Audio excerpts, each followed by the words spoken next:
Well, actually...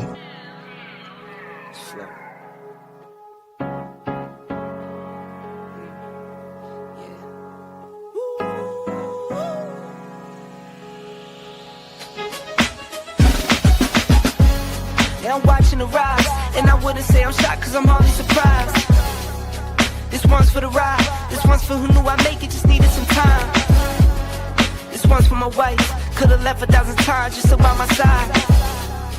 This one's for the grind, I knew it would happen, just had the strength in my mind. It's the Travel OG, and welcome to the Black Manosphere Conclave 5.0!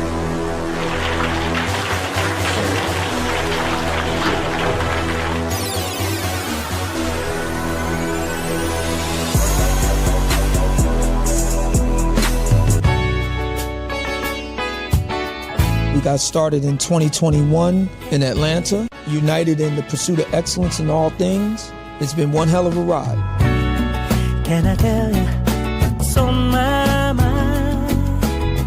Cause I've been thinking about it for quite some time. Hey, can you give me a moment to declare my love? Can I tell you what's on my mind? We're now focusing more on opportunities for men, in particular passport bros. Guys who go abroad, they want to have a different lifestyle, they want to have a different achievement abroad. Oh yeah, there's without a doubt the narrative has changed for us greatly. I just finished speaking and having a chance to tell individuals about how to live the American dream outside of America. And I was here to help so many men when it comes to understanding what they need to do in order to relocate. With the political climate, things that are happening worldwide, guess what? Nobody's coming to save us. So it is indicative that we all bound together, tighten up like a fist, and strike a mighty blow against everything that's fighting to stop us, man. It's nothing but good, positive people, good, positive energy with one goal in mind, and that is to make money, get the hell out the Matrix, and enjoy your life. You dig? So shout out to all of y'all. Theme music. Yo, what's going on, y'all? This is your man Marcus A. Brown, and I'm here to tell y'all that I just got done with my first consultation with the brother Andre of Love Crossing Borders. I just wanted to give him his praises. I need y'all to do two things if you haven't already. If you haven't subscribed to his YouTube channel, Love Crossing Borders. Also, if you are going to Colombia, if you're thinking of going anywhere, traveling internationally, please consider booking a consultation with the OG Andre of Love Crossing Borders. You will not be disappointed. And y'all, get in tune with him if you haven't already. Tell him MAB sent you. Peace. Where are all the black men? And I'm not talking about the scammers, the drug dealers, the robbers, and the crooks. Well, actually... We're here with Andre and Andre's Love Crossing Borders. They are here with Andre and Andre's Love Crossing Borders. In 2017, 18, a movement started among men, especially black men, called the Passport Bro Movement, where men started to vacate and relocate to other countries, looking for better lifestyles, better love, better laws. And for most of us, we've successfully Blue Book gentlemen, the expats, the ex-militaries, the digital nomads. For the most part, we've been successful in our endeavors. We've been so successful in spite of the passport pookies behaviors and the sexpats behavior. The Passport Bro movement has been so successful that the ladies said, hey, if men could do it, we can do it too. Then came the rise of the passport sis. Black women, white women, all over social media have said, well, we can be passport sisters. And even though statistically they have always traveled more than we have, used their passports more than we do, somehow, some way, they have not been able to find the same level of success when it comes to lifestyle, love, And based off of this episode, the laws. So it is with a young lady named Marisol Riveras. And Miss Riveras was taking a trip down to Panama on a private jet with some total strangers and one guy who she hadn't met.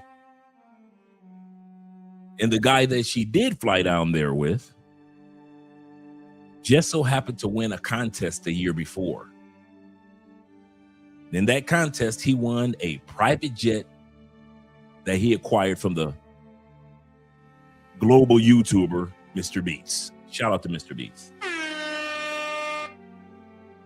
So he used that private jet, and he's been making money with that private jet. No issues. The brother is a pilot. Life has been going great for him until that trip to Panama.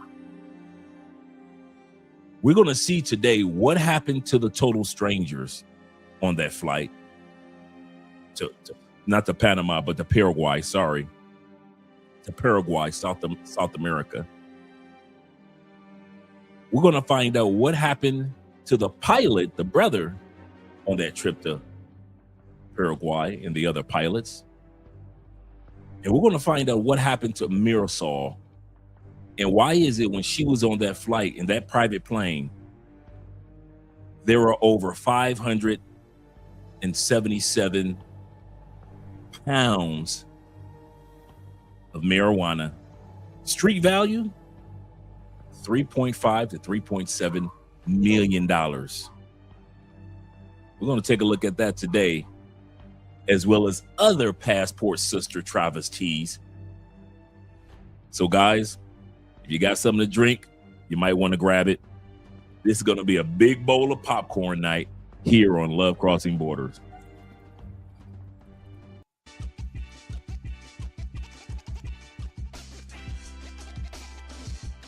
Shout out to all you guys that are here.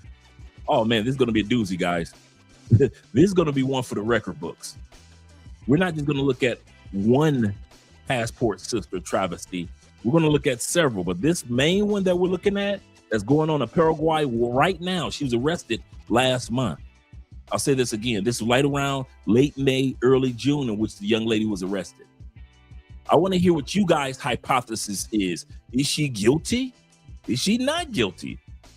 She's looking at quite a bit of time. She's looking at 10 to 12 years. So it's one of those scenarios, guys. Sit back. It's like watching an Obi-Land video.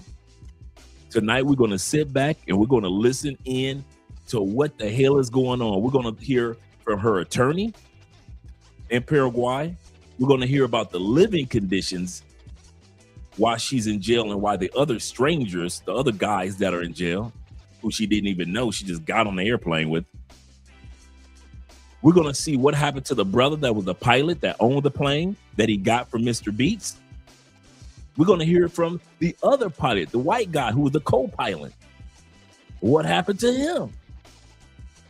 Then we're going to hear some of the craziest arrest stories of all time when it comes to the passport sisters over the last 6 months to a year. So shout out to all you guys. Let's get ready with the shout outs. We won't be doing too many shout outs today because we want to get directly to this video. Because I'm telling you guys, this one is crazy. This one is crazy. This is rare when I feel sorry for the passport sister. This one, yeah, I kind of feel sorry for her. And you guys will see why I say that. Let's get ready with the shout outs. First shout out we got from our brother 3-1. Them Detroit boys here early. Shout out to you, brother. You better back the fuck up out my face, goddammit. I'm from Detroit, Michigan. Don't play with me. Don't play with that man. He from Detroit, Michigan. You know how we get in public. Salute and good vibes to all here in the traveling community supporting Love Crossing Borders and Dre. Yes, sir. Glad to see that you brothers are here with that Colombia flag representing. Yes, sir. Let's go to the super chats real quick because we got our brother Will in the building. Glad to see that you're here, Will. Always supporting. Remember, guys, today, thank you guys for supporting by way of He said, good evening, Andre and Andre. Chat family, please support the channel by way of Cash App. Crypto, up top right here. He said, PayPal, Super Chats, and the Patreon. I'm going to be dropping the link to the Patreon in a second. All the proceeds that go to the Cash App, guys, we are still going to be buying food this Thursday. Tomorrow's Thursday. This Thursday, we already took the monies that you guys sent us before, and we bought a bunch of food for Venezuela, and we dropped it off at the Marriott. That's where down here in Cali, where you could drop off food. We're going to take more food because Andre's going to go back to the grocery store again to get a bunch more food. So whatever you guys donate on Cash App, $2, $5, $25, that will be going not to us, but it'll be going towards those who survived the 2 earthquakes in Venezuela. Our prayers go out to them and their loved ones that they're still searching for. Shout out to you, brother. He said, oh, this is going to be a good one. Oh, yes, it will. Yes, it will, Will. Yes, it will.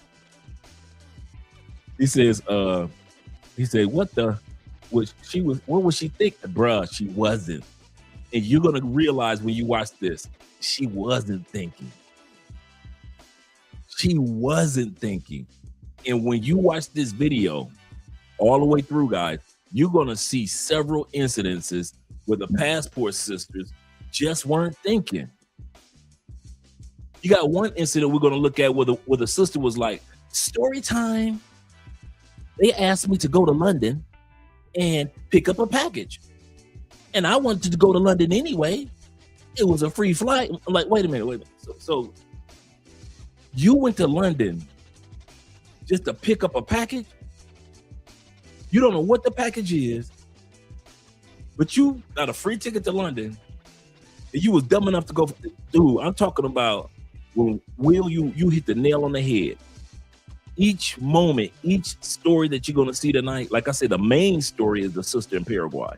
But I added other stories to it to let you guys know that she is not the only one over the last year doing some stupid, idiotic stuff under the umbrella of the passport system. He said, keep eye on the prize. Yes, sir. And shout out to our brother Ronan Travelers. Good morning to all you guys that are out there in Southeast Asia. Salute, Andre. Salute to you as well, brother. Salute, Love Crossing Borders. My brother Dre. Good morning from the Philippines. Drinking my cafe. I had to pull my last one out. Guys. For this episode. I've been working on this episode and editing this episode for 2 weeks, guys. So for 2 weeks, I've been sitting on this one. So I'm excited. So this is a big popcorn night. He said, relaxing this morning and listening in the show. Support Black Male Media. Thank you guys for supporting the channel. Really do. Let's continue on. We got my brother David Dice, numero dos. Number 2, shout out to you, brother. Being in the building. Salute family. Andre and Andre, salute to you. Let me scroll down a little further. Shout out to David Dice of the Dice family and LJV Southern Vision. Glad to see that you're here as well. Let me scroll down a little further because I cannot miss out on my brother Ahmad Milner. Shout out to you. Salute to you, Ahmad. Glad to see that you're here too, sir. Let me scroll down a little further. We got 35 in the building. Click that like button.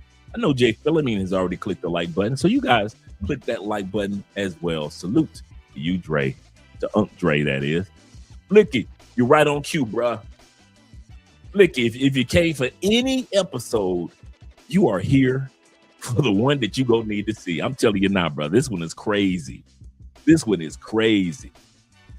I came across this one from a brother that was pleading on behalf of the young lady Marisol.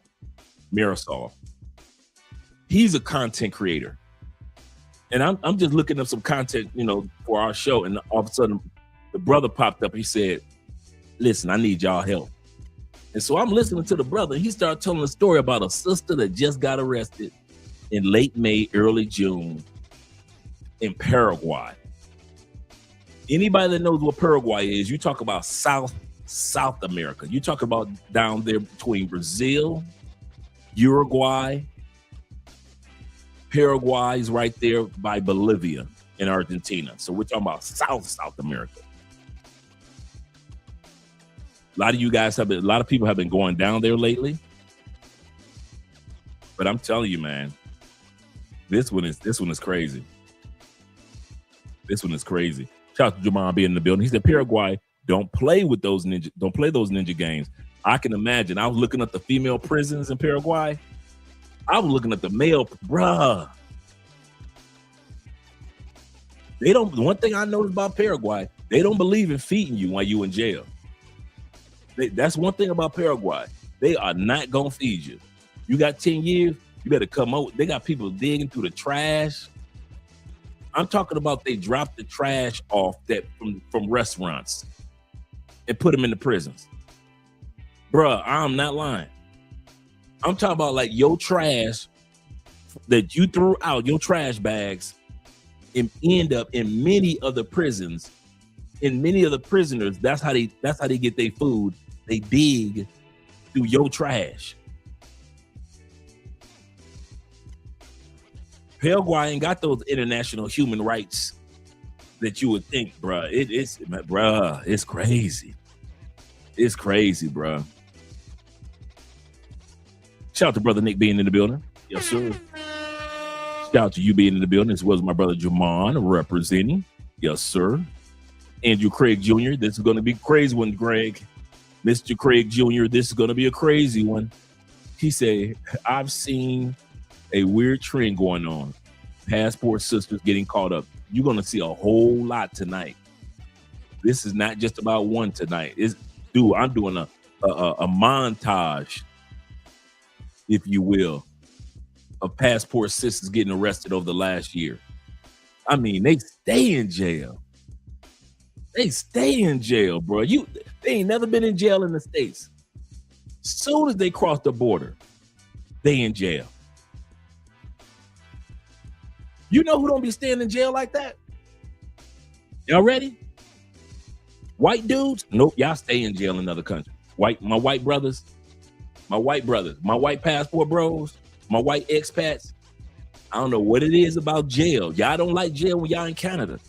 Y'all dang sure don't like jail when y'all in the States or in the UK. But I don't know what it is about going to other countries. Y'all look for the nearest jail cell to get into. I don't know what it is about jail, but white boys, y'all gonna have to shut that one down, man. You didn't leave that country. You didn't leave your home country just to keep going to jail over and over and over and over again.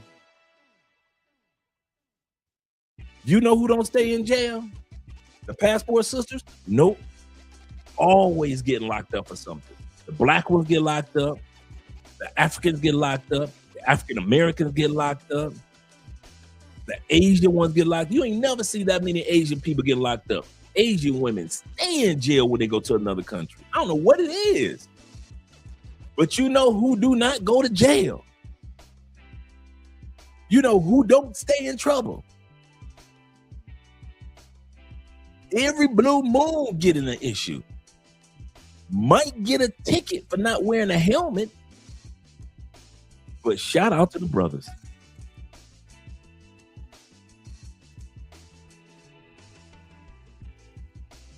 Shout out to the black men. Black men, I don't think we learned our lesson in our home countries, because when we go to other countries, you do not see brothers behind bars that often. Does it happen? Yes. Does it happen as much as with the passport sisters or our white brothers? Hell no. Women and white men stay in jail in somebody else's country. Brothers be like, man, listen, I learned my lesson from my home country. I ain't going to jail. That's one thing you can say. You can drop brothers in any of these countries. You can say this: we get into a lot of stuff, but we don't go to jail. You ain't no record of passport bros come to Colombia. They're constantly getting locked up doing crimes. Nah. Now ask the white brothers that. Y'all stay in jail. They either kick y'all out the country all the time, or they lock y'all up doing time. There's so many white boys in Colombian jails. Y'all stay in somebody's jail. And so it is with the passport sisters. I don't know what it is about you ladies of all races that like to go to jail. As soon as y'all get your passports, y'all getting locked up. Shout out to T-Mac. Salute to you, brother, in the building. Glad to see that you're here with Chris Jeezy representing as well.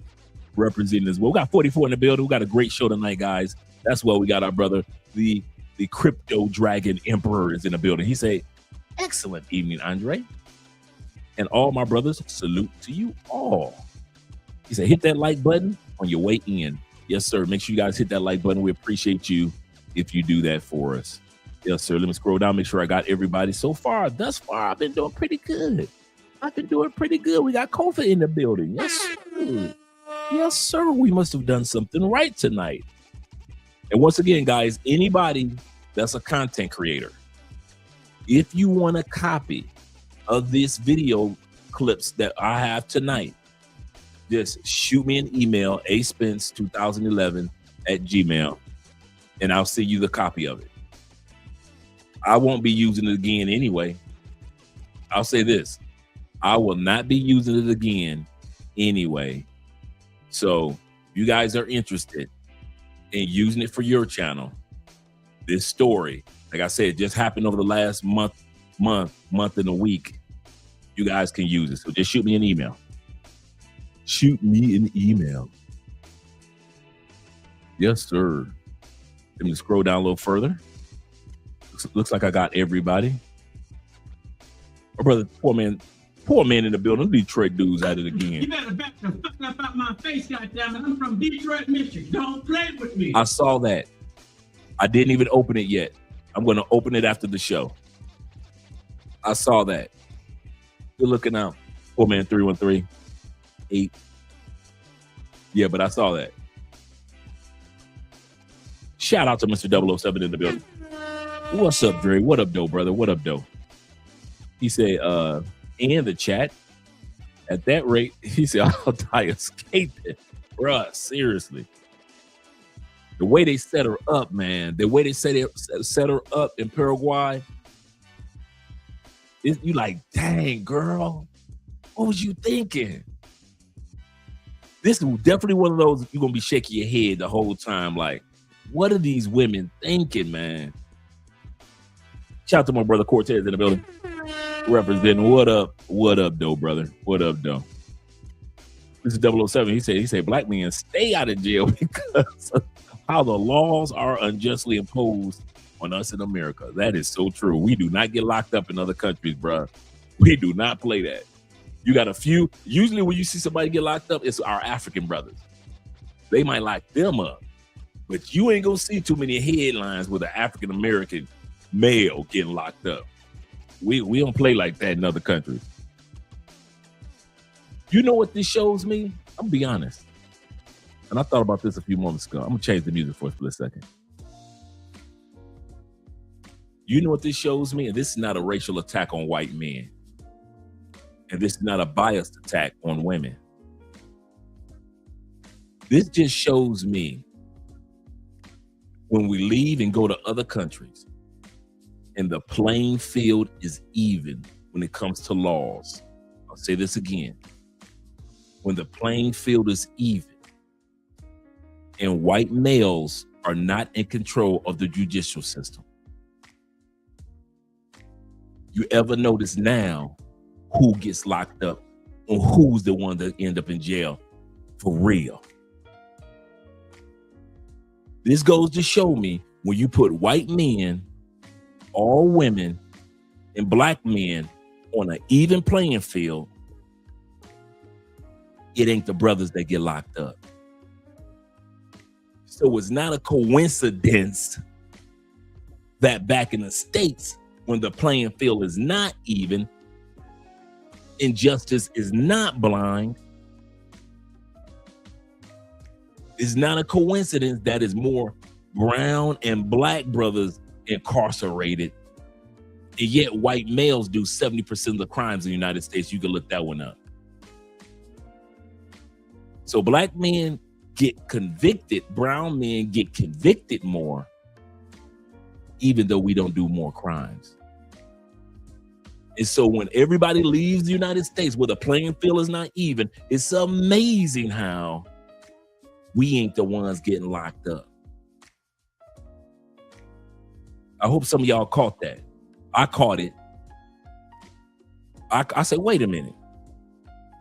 The playing field is even because when we're in Asian countries, those are Asian judicial systems. When we're in Latin countries, those are Latin judicial systems. When we're in Europe, those are European, not white American judicial systems. So now we're in on an even playing field. You got a passport, I got a passport. You walk the streets of that country, I walk the streets of that country. You somehow always getting locked up. But I ain't never get locked up. But then if I go back home to the States, where the playing field has been uneven for over 400 years, somehow I'm the culprit. I'm the bad guy. I'm the man with the black hat on. Yet you get arrested statistically way more than I do.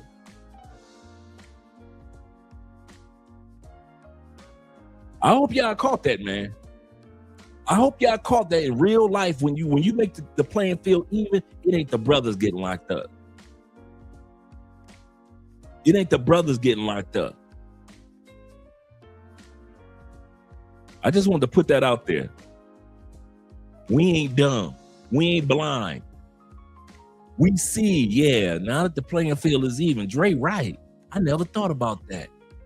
Dre, you know something? You right, bruh. I never thought about that. When we out there, we don't get locked up. But the women and the white brothers always getting locked up in somebody's country. The African brothers, yeah, they stay locked up. The African sisters, they stay locked. But us brothers, you're right, bro. We don't be going to jail like that. Even the Pookies. You notice even Pookie, as rambunctious, as crazy, as problematic, as wild, as irresponsible as the passport Pookies are. The one thing we can say about the passport Pookies that they have in common with us, the brothers that got some sense in their head when we travel, even the passport Pookies, them brothers don't get locked up. When the last time you saw a passport Pookie being so wild, he got locked up? He doing 5 years in DR. Very rare. He done jumped on top of somebody's, he done messed up somebody's nightclub and they arrested him. Next to never. He done went down to 6th Avenue in Thailand and he done got into a fight. I ain't heard of it.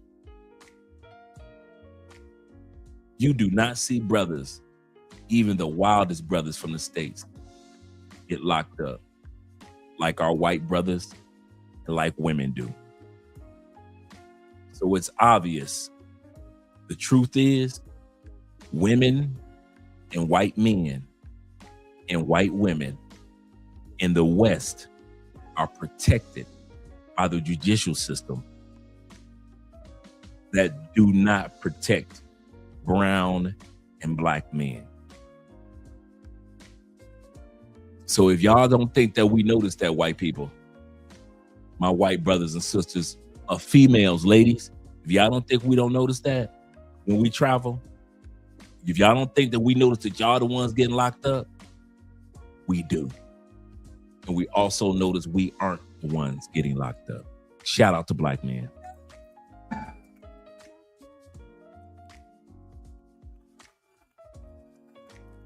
Shout out to black men. Shout out to all 47 of you guys in the building as well. Appreciate you guys for listening to my little short rant. Let's get back to the shout outs real quick. Let's get back to the shout outs. Make sure I got the right music going. There we go. All right. Let's go here. My brother Chalupe says this. He said, Paraguay went to war against Argentina, Chile, and Uruguay. He said, I think Bolivia ganged up on them too in the late 1800s. He said, all at the same time. Goodness gracious, that's wild. Thank you for that history, bro. I love some good history. Shout out to my brother Bruce in the building. He said, hey, say hey to everyone. Yes, sir. You say brothers are usually the victims of the crimes abroad. That's so true. I mean, B-Ball says this. He say, Andre, that was so cool that you helped to support the other brother content creators. Always. I've got a couple of interviews coming up with some fellow content creators that you guys definitely know about. Giving back to others. Yes, sir. Yes, sir. Shout out to you guys. And we got my brother D. Kirk in the building. Shout out to you, brother. Glad to see that you're here along with our brother Leo representing. Dante say, preach, bruh. Preach. Tell them, Dre. Let them know. We know this. Let them know. Yes, sir. We know this, bruh. Mr. 007 said, he said it shows who the real criminal demographics really is outside the States. Yeah, a lot of dudes didn't notice that. But, you know, after me doing so much research over these years, I'm starting to notice a pattern. And the pattern that I noticed was, okay, my white brothers from all over the world, they always getting locked up for something. Women always getting locked up for something. Okay, of all different races, not just sisters, all different races. But then I sat back and I said, I noticed something. According to how the UK and United States and Canada's act, you would think it would be more brothers getting locked up. I'm like, you rarely hear brothers outside of the few African brothers, but African Americans, we be going places, man, and nobody putting cuffs on us like that. Now that I said it, somebody gonna go out and do something stupid. Somebody somewhere gonna go out and do something stupid. Like you're gonna have a Floyd situation, right? But that's like one in how many years, how many millions of travels that we've had as black men. And so you got one Floyd Wallace. Okay, we'll take that L, no problem, if it's gonna be one. But then we look at, you take one Floyd Wallace, right? And you multiply it by all the white dudes that get locked up around the world when they travel. And all of the women that get locked up around the world. I'll take that one Floyd. I'll take that one Floyd Wallace. Okay, we'll take that L. If y'all willing to take all these L's that y'all been taking every time y'all be out there traveling as white dudes and as women, y'all stay in somebody's dungeon. Always in somebody's dungeon. Shh. And it's always on stupid stuff. Like we're going to see tonight. Shout out to my brother Ellis in the building. Appreciate you being here, brother. And Corporal ST and all you guys that are watching from Andre's channel.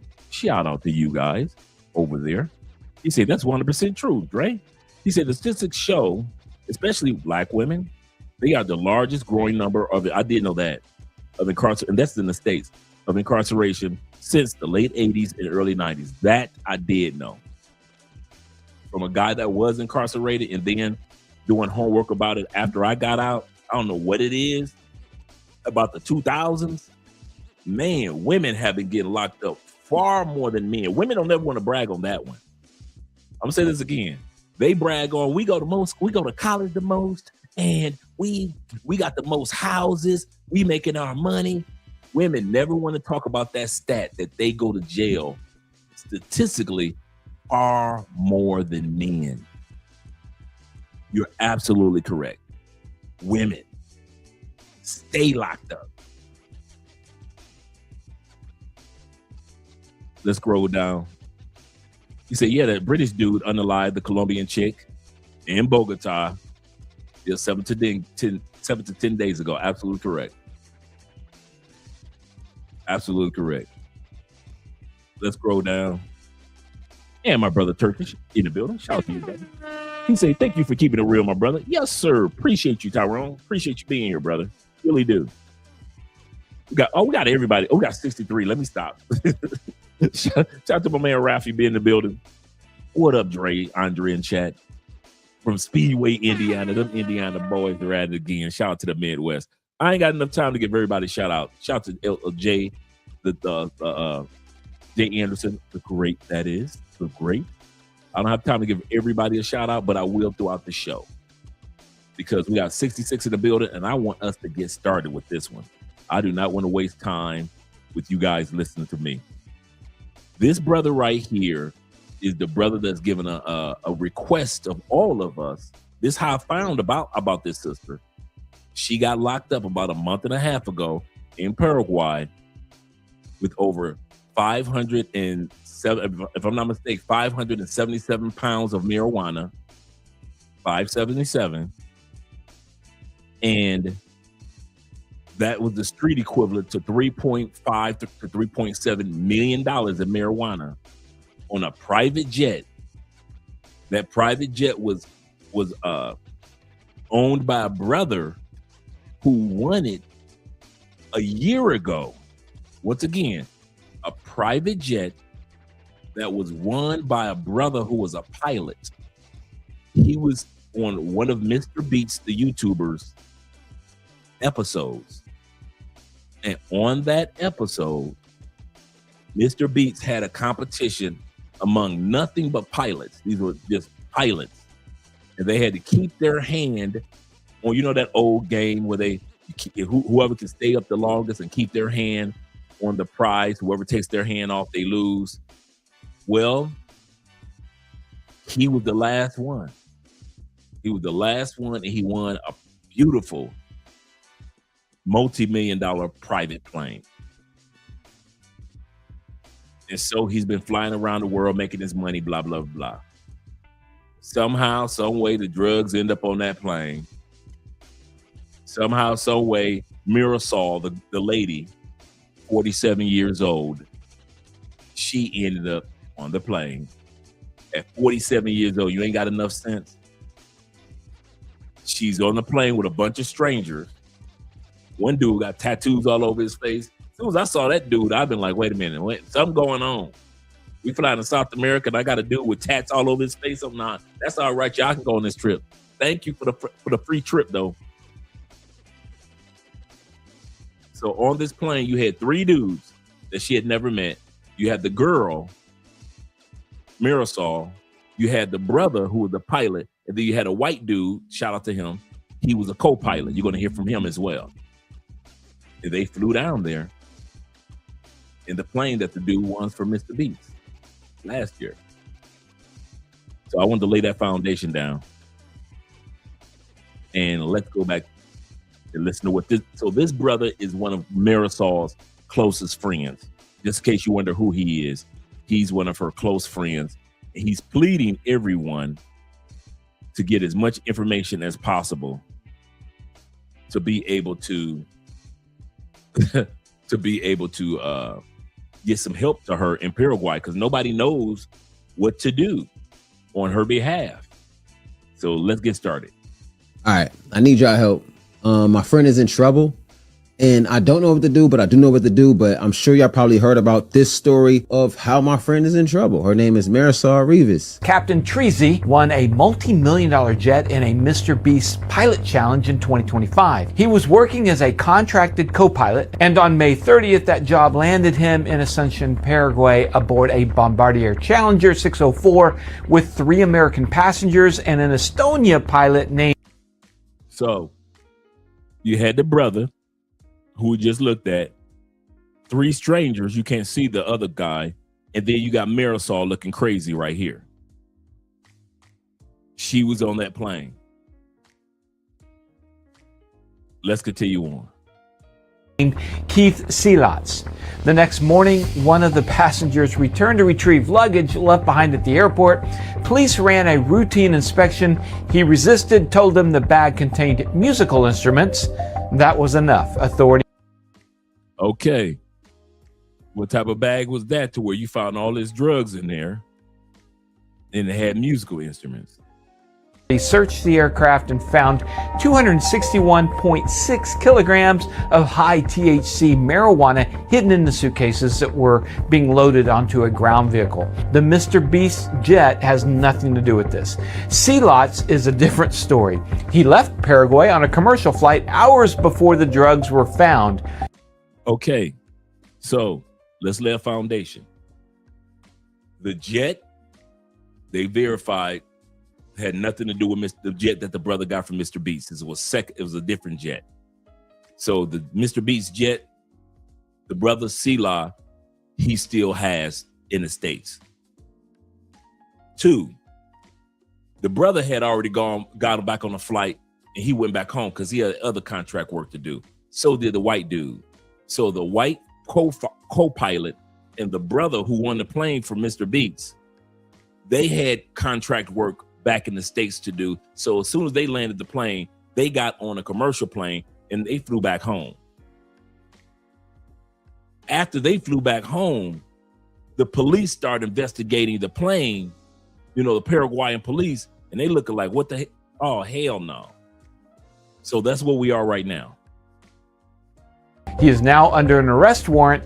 His location is unknown. What actually happened is that Jabari Brown, 21-year-old pilot, he was asked last second to fly a private plane to Paraguay to get some hours for his pilot license. It looks good on his resume, well understood. But my friend Marisol, she is a very pretty girl, and she was invited on this plane by another gentleman. And that was Marisol when she's not looking crazy. Good on his resume, well understood. But my friend Marisol, she is. So this is her. She looks good for 47. Shout out to Marisol. She looks good for her age. 47 years old. She was trying to start being a content creator because he convinced her. The guy that's talking is one of her really close friends, and she's really close to some well-known content creators, but she never started her own channel.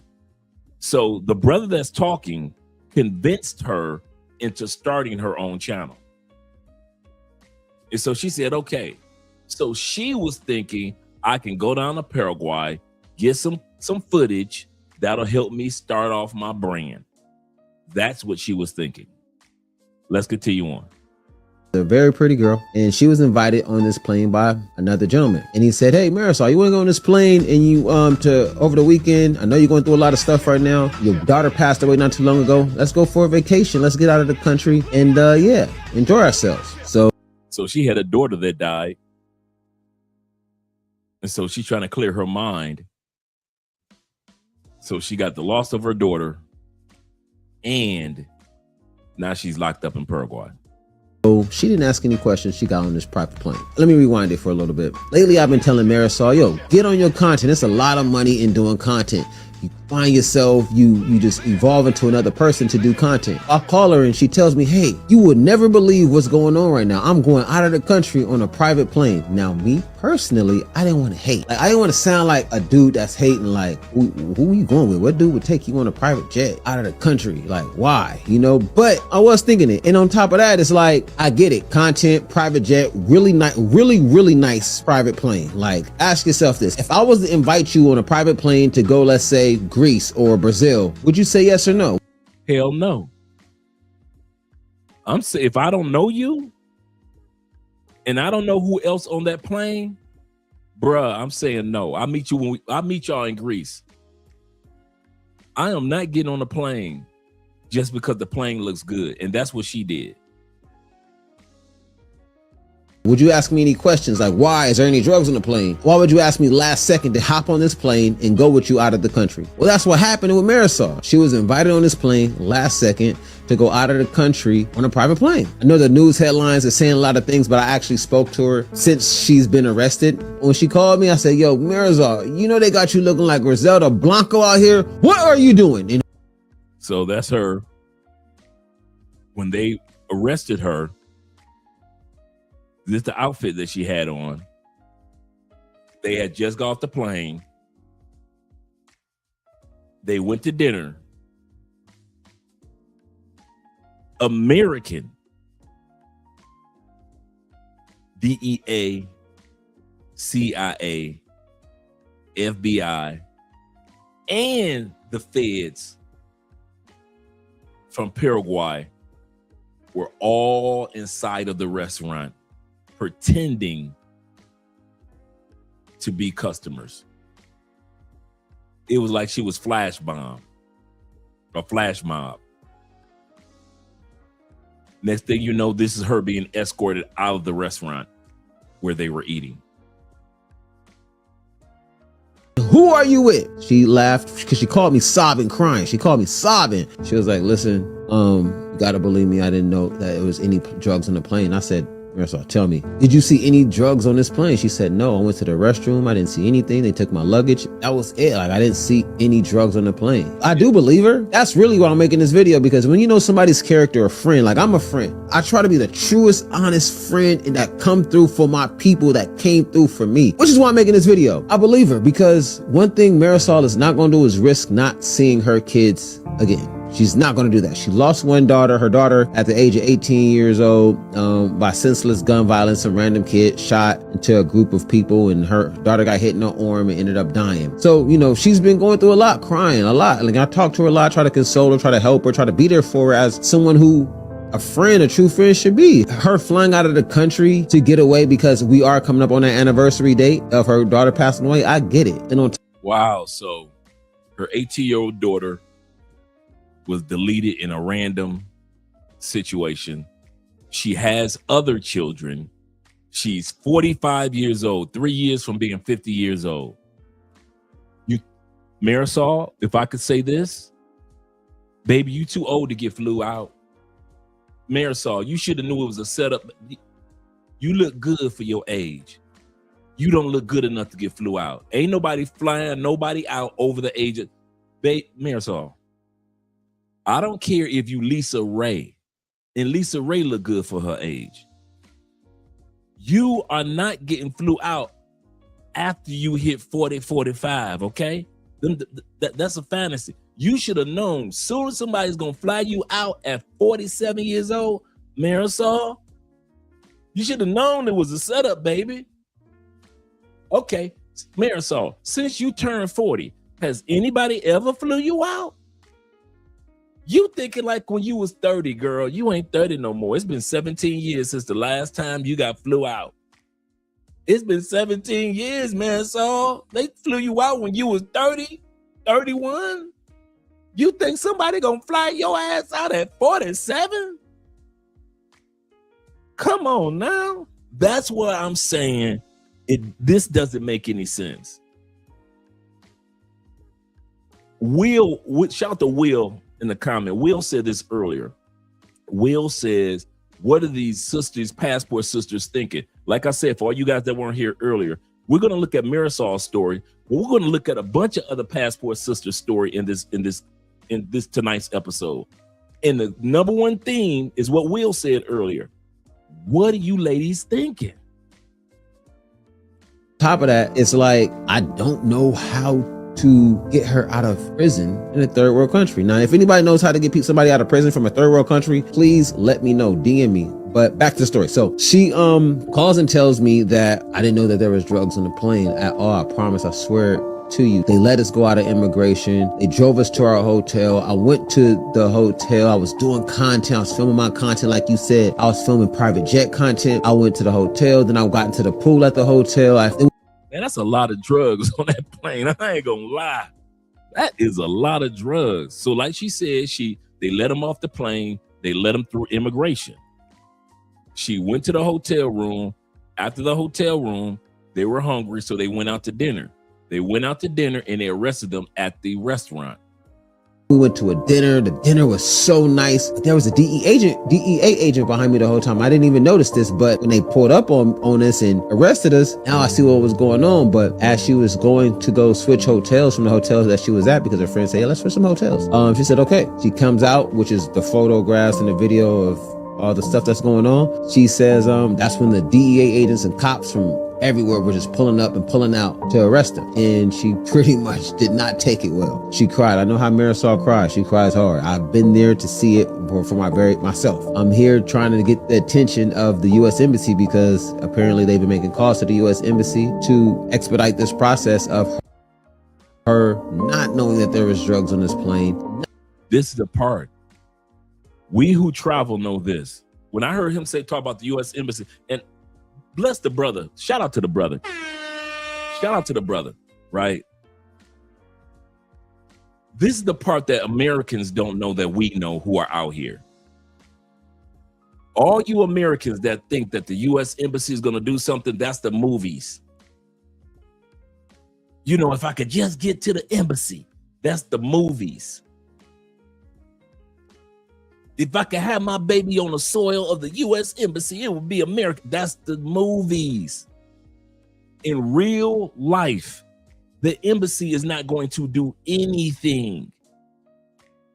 Those of us who live out, if anything happens to Andre, I'm going to tell y'all something. The last person I expect to do anything for Andre is the U.S. Embassy.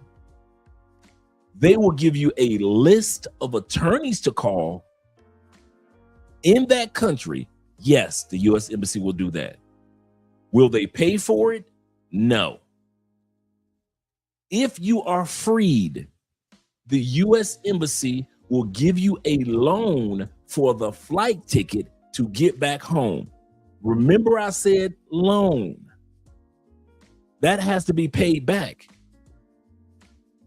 And if you take too long paying it back, they can freeze your passport until you pay it back.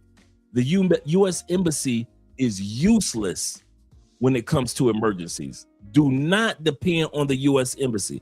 I'm going to say this again. For all you guys that want to travel in the future, you do something stupid, the last person that you need to think that you're going to depend on is the U.S. Embassy. And any of us who have traveled can tell you that one. They can tell you, Dre ain't lying. U.S. Embassy ain't going to do nothing for you. They ain't going to do nothing for you. They gonna sit there and look at you like, really? Dang. What happened? When? Well, how did that happen? U.S. Embassy gonna pull out a big old bowl of popcorn and look at you. Wow. Unless you're an important person related to someone important, and the embassy isn't doing ish. Absolutely correct. And you got to really be important. But yeah, the U.S. Embassy, like they make it in the movies, it's not like that in real life. He say, Dre, but I've heard of dudes flying out of Colombia, of dudes flying out Colombian women in their 40s to Europe and Dubai. You did notice you said 40-year-old Colombian women. We know how good Colombian women look in their 40s. We ain't talking about stateside women. Let's continue on. Not being involved, and she was just guilty by association. I'm not sure if that's something that happens, but for all females, if you're invited to get on a private plane to go out of the country, ask questions. And honestly, you kind of want to be more aware of the possibilities of what can happen. Drug trafficking. She's facing right now 10 to 25 years in jail. 10 to 25 years in jail, all because she didn't ask the right questions. Is there any drugs on this plane? And it's crazy because I'm gonna be honest, I've been invited on plenty of private jet flights. I've never asked the question of, is there drugs on this plane? I've just said, hey, what's your, I'll get on the plane, let's go. So I can't say that she was being thirsty to get on a private plane. I mean, the opportunity to get on a private plane, a very nice private plane out the country, a lot of people would do it. And she did that. So this is pretty much one of those. Put a 1 in the comment section if you would have done it. Put a 2 if you wouldn't have done it. Somebody, one of your boys that reach out to you. Oh, I put 21. I meant to put 2. They put a 2 right there. 1 if you would do it. 2 if you won't do it. I put a 2. I wouldn't have done it. I ain't gonna lie to you. I wouldn't have done it. I don't care. I'm gonna say this. I don't care unless you my partner that I can trust. Yeah, I go with you. But a last minute, total strangers on the plane, I ain't never seen these dudes before, trip, and it's out of the country. Hell no. That's the difference between men and women. Men are rationalists. Women are thinking with their emotions. Oh my God, I'm getting flew out there. I'm about to get the flu. Men don't think like that. Men thinking like, why the hell somebody want to fly a grown man out? What's going on? Hell no, I ain't going on that trip. Paraguay, where's Paraguay? You talking about all the way down there? Oh, hell no. South America? Ain't that drug continent? That's how men think. Men think like, ain't that drug continent? Ain't it cold in Paraguay? Why the hell would I go all the way down there? Content? Wait a minute. I can get content anywhere. You telling me the coldest place in South America, that's where I want to go to. Oh, hell no, dog. I catch y'all when y'all get back, though. I catch you when you get back. I have a cold beer waiting for you when you get back. That's how men think. We're not, so when my man says, hey, if somebody offered you a flight, you would take it. No, we wouldn't. But maybe that's because we're travelers. I'll say that again. Maybe because we travel and we understand the dynamics of the travel, you know, what mindset you should have. So we don't get we're not excited about getting on an airplane like mere mortals are, like everybody else are. You can't just pull in us onto a plane just to pull us on, because we travel and fly all the time, so it's nothing to us. It's no biggie. Will says this. He said, ever since Snoop Dogg almost got jacked on a private plane by Tupac and his boys, he said, I'm like, hell no. That's true. That's true. He said, man, be like dogs. Yeah, we sniffing it out. We sniffing it out. He said, yeah, I'm good.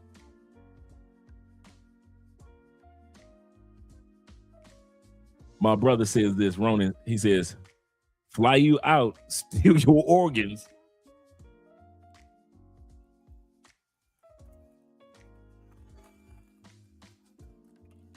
Soon as I saw the three strangers in the car, three strangers on the plane, I'm making a U-turn. Oh man, this is a nice plane, man. I'm gonna take a couple photos. Click, click, and I'm gonna walk right out the door. I'm pretending like I was on a private jet. I got flued out, dog. Check out the photos. They ain't even closed the door. I walked out. I ain't telling you that part. I'll walk in and be like, oh yeah, what's up, brother? Yeah, let me take a couple photos. Oh, this is nice. Oh, this is really nice. All right. Let me get a video. Swipe. Okay, I'm out of here. Yeah, I'm gone. No, I ain't going on this trip. Nah, bro. Hell no, nah. I don't know these dudes. Oh, they cool. We cool. Yeah, I bet you are cool. I'm out of here. Hit me when you get back, bro. Hey. Hit me when you get back. That's serious, man. You say fly out, steal your organs. It will be worth the flight. To them, absolutely correct. Real talk. Sober-minded traveler here. Yes, sir, Leo. Yes, sir. Let's continue on with the video. I just wondered if it was just me. Well, he says this. He says, usually, let me hit this real quick. Joe, I don't know why it's pausing like that.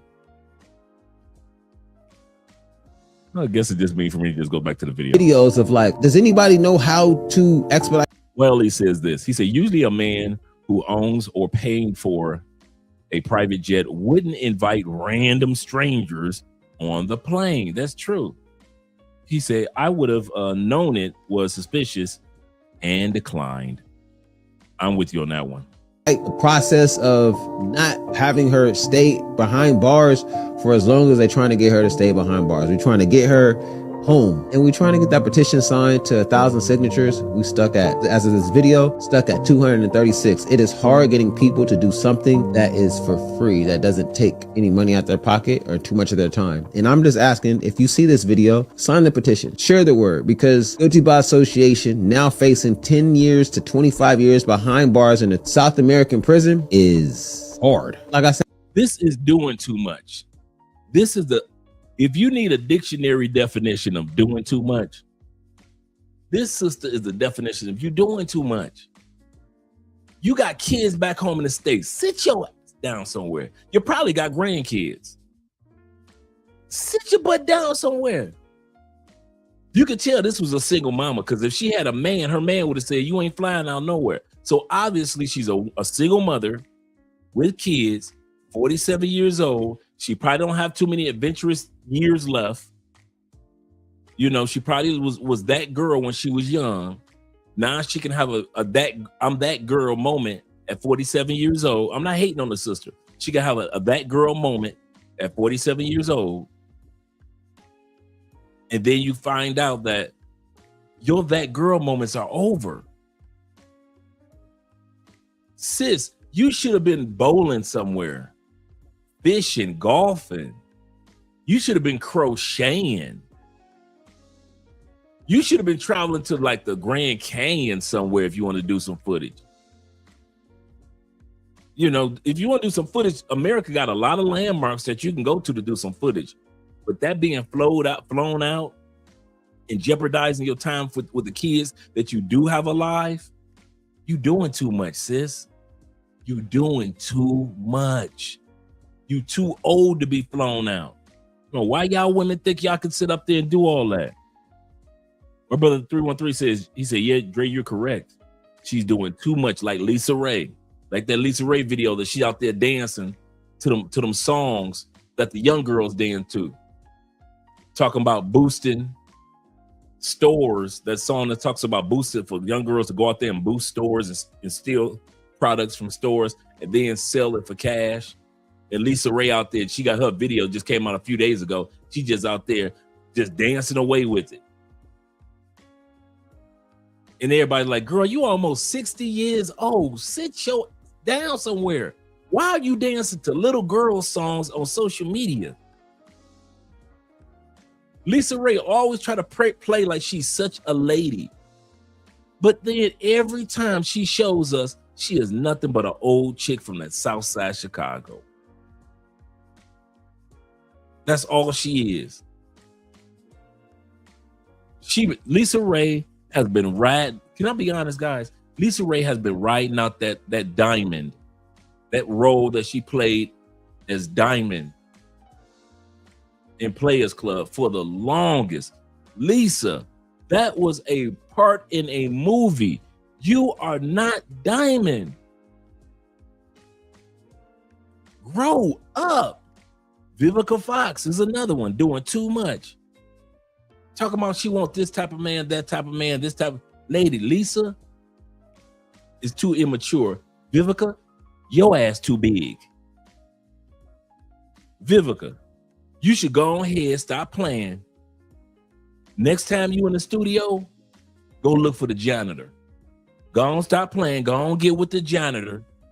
Hey, Lisa, the dude that's working the lights in the studio, I mean, not Lisa, but Vivica, the dude that's working the lights in the studio, you need to be with him. You know, when you do an interviews of Vivica, the dudes that put the furniture out there for the interviews, for the talk shows, you need to be with the furniture dude. Yeah, the dude that do the set, the props dude, go and get with the props dude. Vivica, don't nobody else want your big ass. Your hands big, your feet big, neck all big. What happened to Vivica? What happened to set it off, Vivica? What happened to fine ass set it off, Vivica? You ain't even anywhere. If somebody was to walk up to you and tell you, you know, you used to be in the movies, you wouldn't even believe it. You wouldn't believe that your damn self was in the movies. Goodness gracious. Bring back Set It Off, Vivica. Get your ass into somebody's gym and maybe somebody get with your ass. But you can't be old and looking like you look like a big ass tuna that was captured in the middle of the Atlantic Ocean. You know how when they weigh the tuna, that's how you look at Vivica, like a big ass tuna that a sports fisherman caught. Girl, if you don't get your ass in somebody's gym, you don't need no dick. You don't need Vivica, you too big. You too big. Go on, get your ass over there and get with the prop guy, get with the lighting guy, get with the janitor, get with them dudes. Hey, them prop guys, some good dudes. They know how to move the furniture around, right? A television, they move the props. If you got a talk show, they take that couch out the way. They bring the other couch in the table for that talk show. Hey, good dudes. The lighting guys, make sure the lights are just right. Good dudes. The janitor, make sure the studios are always clean. Get with the janitor. But your ass is not Set It Off no more. You are not Set It Off Vivica no more. I'm sorry. Set It Off Vivica was a slim goodie. Set It Off Vivica was a slim goodie. You are not a slim and ain't nothing goodie about you. Your attitude ain't good. Your body damn sure ain't good. Face, You got a face only a father could love now, Vivica. Only a father could love. Vivica, your face look like your daddy now. You got your daddy's features, Vivica. Your face so full. You're looking like your daddy. You got your grandfather's features. Vivica looking like she got her grandfather's features. You say that's what the Botox does after years. It makes them bloated in the face. I didn't know that. Wow, man. Yeah, Vivica need to stop that, man. What happened to that Vivica that was in the movie with Morris Chestnut? What happened to that fine mother? Remember the movie Vivica was in with Morris Chestnut, and they were corporate America? What happened to that Vivica? God damn. So Marisol, stop it, girl. Stop it. I know Marisol. Marisol ain't transporting no 500 pounds in marijuana, and she not risking to take a flight to a South American country where she knows nobody to make a quick dollar, or make any kind of money. She's not a money hungry person like that. I know this person's character. When I tell you I know her, I know her. I want to get the awareness out there. I want to get it to where someone says, hey, you can do this or do that, or I know someone here and you got to say this or say that, or file this paper or file that paper, or you as a friend or family member has to fly to Paraguay. What can we do to get her out of prison? Because guilty by association? Nah. And I asked her, I said, hey, why did they let Jabari go? She said, well, they haven't let him go. He's still in the detention being held, and he's not allowed to leave the country. I asked her, how's he holding up? She said, honestly, he's keeping me together. He said he believes in God. He's never drank. He's never smoked. And his faith is what's keeping him strong. This is his testimony. This is just something he's going through that he knows he's going to get through. To me, that hit so hard because I don't smoke and I don't drink, but I do hop on private planes. And if I'm with some people who didn't tell me that there was drugs on the plane, guilty by association, oh my God, I don't know how I would take that. So just the proper news and the proper headline that's out, I want to get that out there. Yeah, if anybody knows how to get anything going in Paraguay, or if anybody cares to share the real news and real direct conversations that I've had with her before she was transferred from the detention. No, I don't think he's simping. I think he's just looking out for a friend. I don't think that she's guilty of anything, in all sincerity. I think she was at the wrong place at the wrong time trying to do too much. That's how I look at this situation with this particular passport sis. Like I said, we're going to hear from a few more passport sisters. But this one, doing too much at the wrong place at the wrong time. I don't see that he's simping, trying to get the coochie or nothing.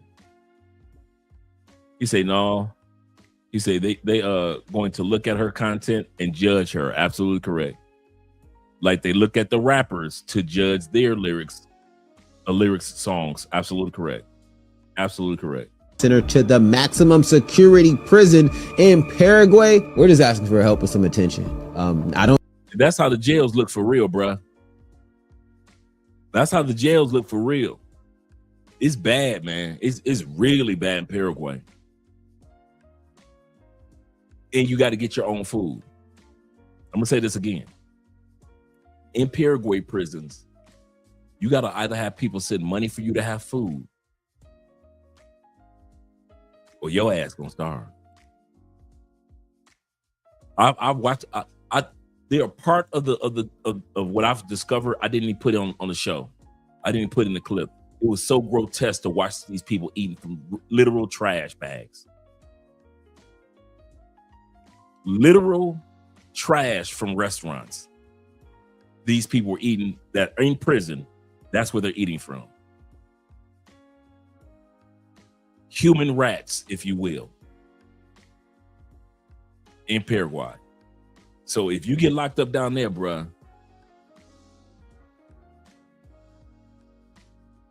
it's crazy, bruh. Let's continue on. I don't know those other two guys, so I can't speak for those other. Yep, that's how it looks in the prisons. All the photos that I saw, it's like that. One of them one video I saw, their prison was nothing but a basketball court. And people slept in the middle of an outdoor basketball court. Literally. They were in Paraguay. They were literally sleeping on an outdoor basketball court. I was like, and the dude pointed to his little corner. He said, you know, and they were interviewing him, and it was like, what if you find somebody that's sleeping in your corner? He said, we're going to fight. And it was outdoors. If it rained that night, it rained that night.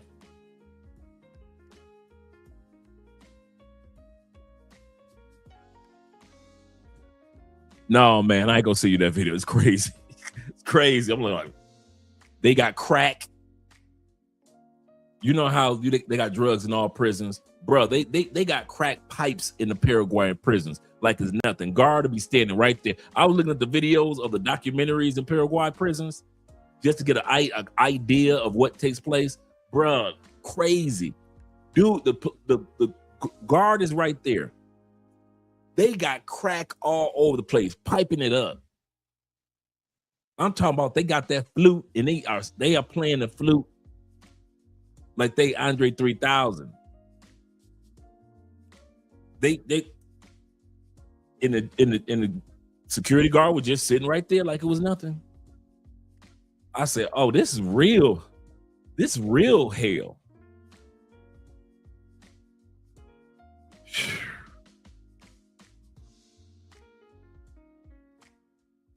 Two guys, if they knew or if they didn't know that there was drugs planted within the plane. But I do know Marisol, and she ain't Griselda Blanco. She ain't traveling to a South American country with 500 pounds of drugs on a private plane. It just don't make sense. So yeah, let me know and free Marisol.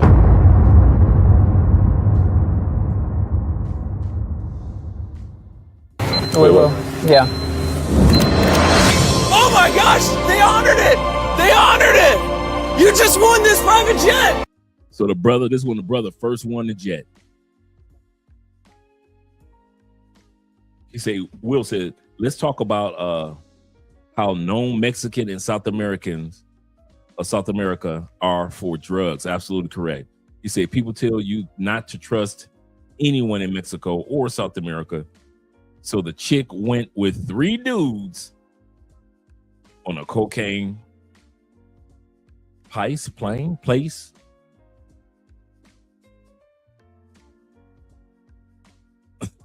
I didn't get the last word, but I'm with you on that one.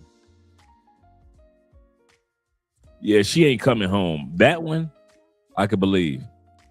This video right here is after they unloaded the plane. These are the actual drugs from the plane. Oh, from the country in Spanish. Thanks, brother. I appreciate you, gentlemen. Just off how them dudes look with her, she should have got off the jet. That's what I'm saying. You guys gonna see a lot more footage. Believe you me, let's go.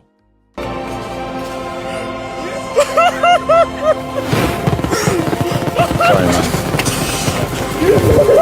You can take your hand up because it's yours. It's yours now.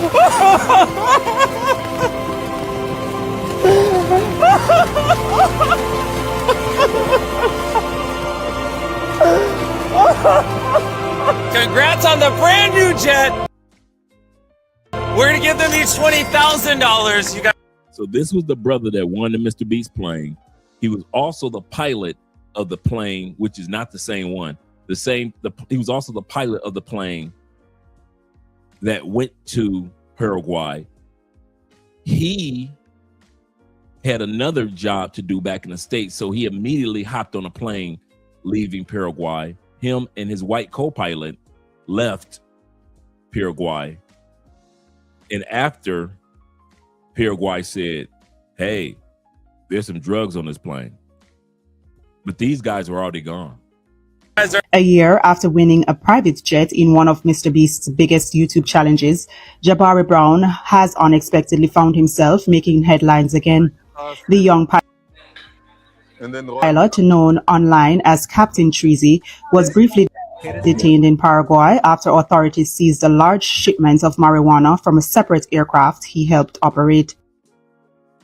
While Brown has since been released, the incident quickly drew attention because of his connection to Mr. Beast's viral competition and the luxury jet he won in 2025. The case began on May 30th when a Bombardier Challenger 604 landed at Silvio Pettirossi International Airport near Asunción, Paraguay. According to Paraguay's National Anti-Drug Secretariat, SENAD, officials discovered 261.6 kilograms, or about 577 pounds of marijuana inside. I don't know why it's freezing like that. I don't know why it's freezing. I'm going to bring it down, then I'll bring it back up. Give me a second, gentlemen. I'm going to bring it down, remove it, and then I'm going to bring it back up. Give me a second. I need your help. My friend is in trouble. Found no evidence connecting him to the cargo found inside passengers' luggage. One local report said Jabari Stephen Brown was released this Monday, June 1st, 2026, by decision of the... So they said that when it comes to the brother, they found no evidence, so that's why he was able to leave. Public Prosecutor's Office of Paraguay. The authorities determined that in his role as a contracted co-pilot, he had no knowledge of the drugs that were in the passenger's luggage. While Brown has been cleared for... I don't know why it keeps freezing like that. Give me a second. Give me a second. Let me close some of my windows out. Maybe that's it. Close some of these windows out.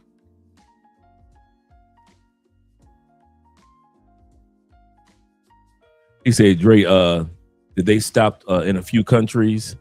That plane has a range limit. That's true. To get fuel, like you guys were saying, to get jet fuel and everything. So let's see. But I don't know what's going on with the video real quick. Give me a second. Give me a second, guys. I'm going to refresh.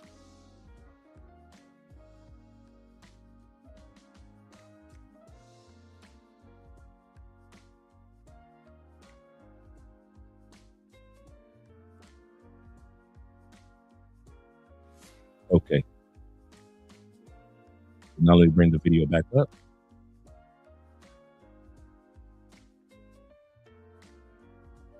Need your help. My friend is in trouble.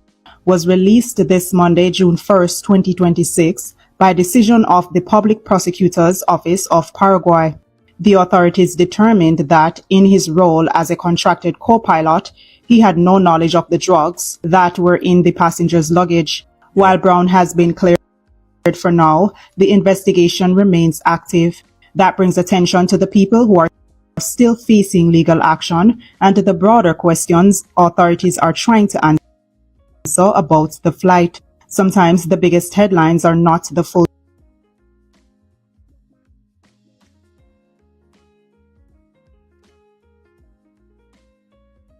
I don't know what's going on. You know, we never have this issue, but it's more than one way to do this. So let me pull it up from over here. Tres norteamericanos compareciendo ante la jueza de crimen organizado, Rosarito. Right here, this is them when they first get to court. As you can see her on the far end with the pink on, and the guys, those three guys were the guys that got arrested with her. Those are the guys that got arrested. Aquí ya en el Poder Judicial estamos hablando. Wonder why that's doing that.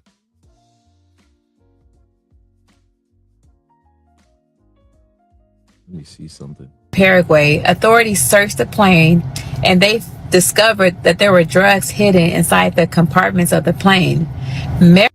So let's go back. This right here is one of her good friends that's talking.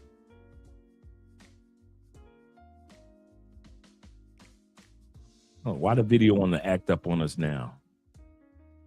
importante para la investigación de la fiscalía, por eso se había otorgado su libertad propiamente. Pero vamos a conversar nuevamente con los abogados seguramente. Arrested and has been incarcerated while her Another one of her friends that's a content creator trying to get the word out. case moves through the legal system. I'm not asking anyone to ignore the law. I am asking people to understand that being present does not automatically mean someone is guilty. Every person deserves due process, a fair review of evidence, and the opportunity to tell their side of the story. As someone who personally knows Marisol, I believe she deserves that chance. Please continue to keep her and her family in your Wow, this thing is pausing. It doesn't pause when I edit it. So let me do this. Let me do this.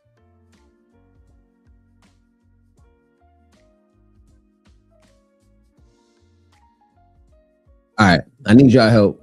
Conocer también ya había viajado. fair review of evidence and the opportunity. Okay, so I'm going to take it down from here. We're going to watch it from over here.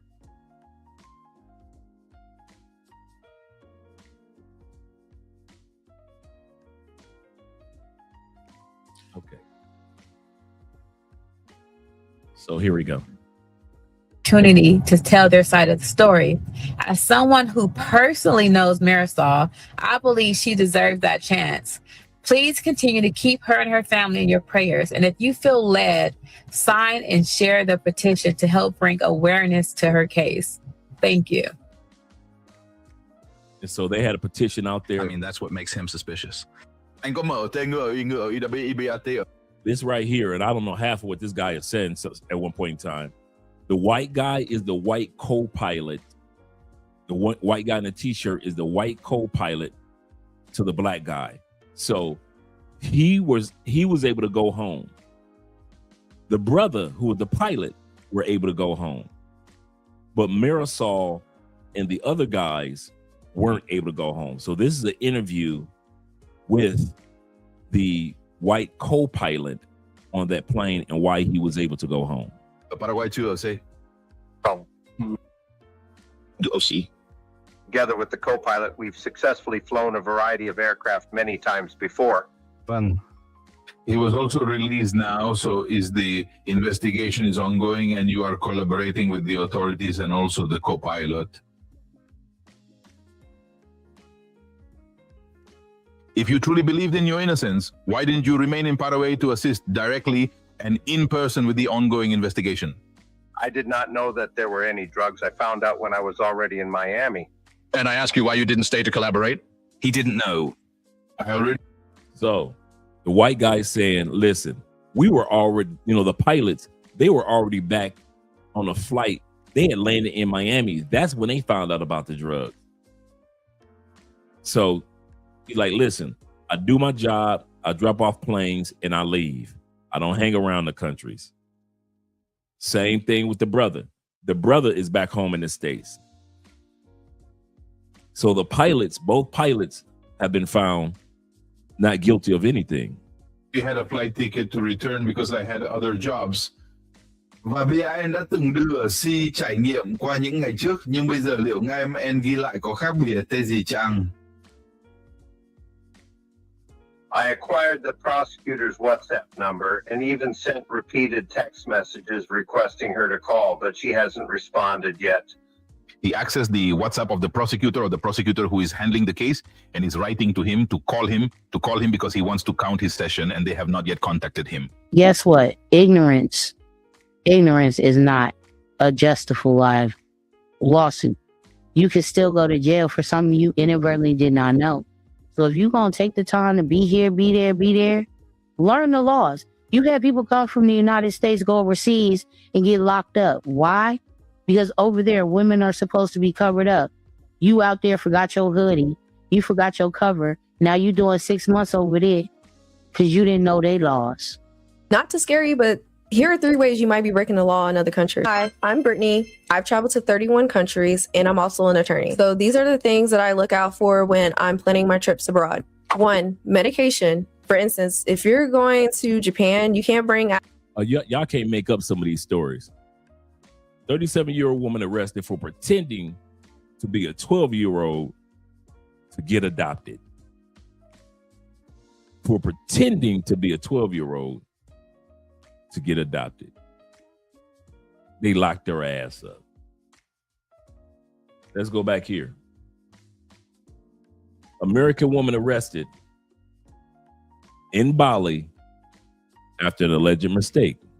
Family started a GoFundMe and raised $20,000 by Monday, where she could be facing 4 to 12 years in prison.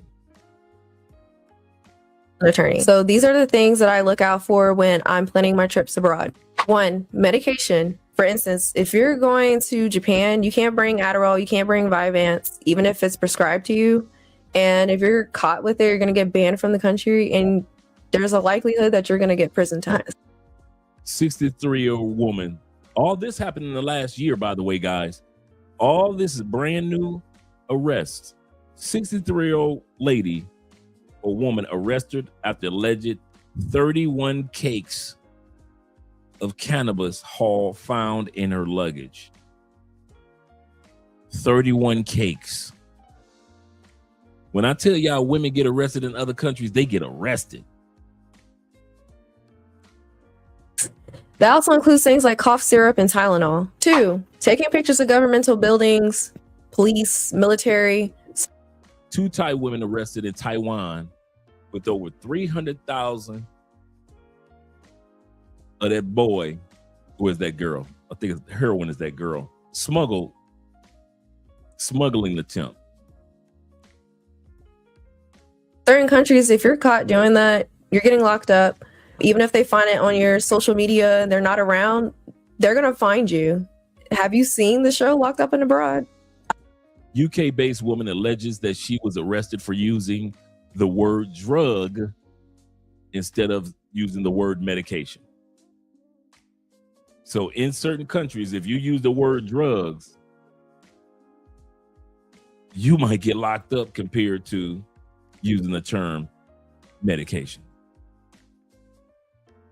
I don't think you want to be locked up and abroad. 3, camouflage. So for instance, in certain countries like Jamaica, you can't wear camouflage. Women arrested for kissing in public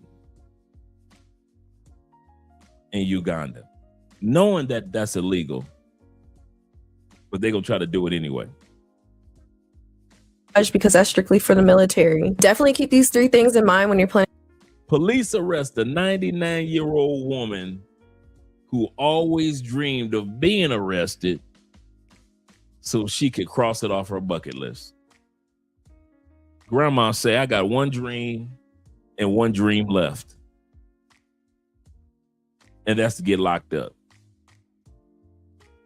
Grandma look happy as, hey, y'all can't make this up. These women, I don't know what it is about the life of crime that turns them on, even at 99 years old. Out your trips. These are just some examples. There's plenty of other country-specific laws that you need to watch out for whenever you're traveling. So if this is the type of content that you like, definitely follow for more, and thanks for watching. Dubai. What not to do in Dubai? Do not use your left hand to greet anybody. That's illegal? It's illegal to do that. You can. What? These are things that say that before you head out, check out this list. What not to do in Dubai, because you can actually end up in jail and suffering serious consequences. Do not. Can you imagine that? What if you're left-handed and use your left hand to shake someone's hand? What if you only have a left hand? What if you're amputated and you only have a left hand? It says do not use your left hand to greet anybody. So that means don't wave, don't shake their hand. I'm glad I'm right-handed. Yeah, me too. Well, I'm not shaking nobody's damn hand. No, I'm just going to bow. I'm not going. Do not indulge in PDA. You go to jail for that? I would be. That means no kissing, no hugging your mate, no holding hands. What? Holding hands. I'd be in jail instantly if I'm out there. Public displays of affection are not allowed in Dubai, guys. That's crazy. So if you love your man, you better leave him alone. Or your lady. Yeah, you cannot be touching on them. That's crazy.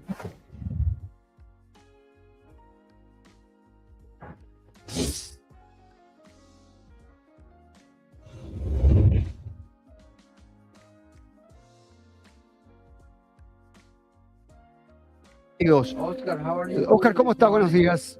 ¿Cómo estás, Benito? Buenos días para vos, para todos los televidentes y a las órdenes. Saludo a todo el equipo también. Ahí estoy viendo el equipo completo. ¿Cuál es tu planteamiento ahora, Oscar? ¿Qué estás pidiendo? Ellos están en prisión. ¿Dónde y qué vas a hacer? Bueno, en primer lugar, hoy recién voy a hablar con ellos con mayor tranquilidad. Y el día de ayer fue una cuestión de explicarles cómo. Give me a second, guys. This section is supposed to be translated into English. We're going to skip ahead, and I'm going to pull up the translated English version. Let me see. Cuando se decreta la prisión y no corresponde. O sea, si yo voy a garantizar con bienes suficientes, si yo tengo arraigo en el país, si es una persona conocida, no me voy a escapar. Lo normal es que me den. It's sickening. He's messages responding to it. Let's go here. Guilty. The person that was talking was the attorney. So we're going to go here, and then I'm going to get it translated into English for us.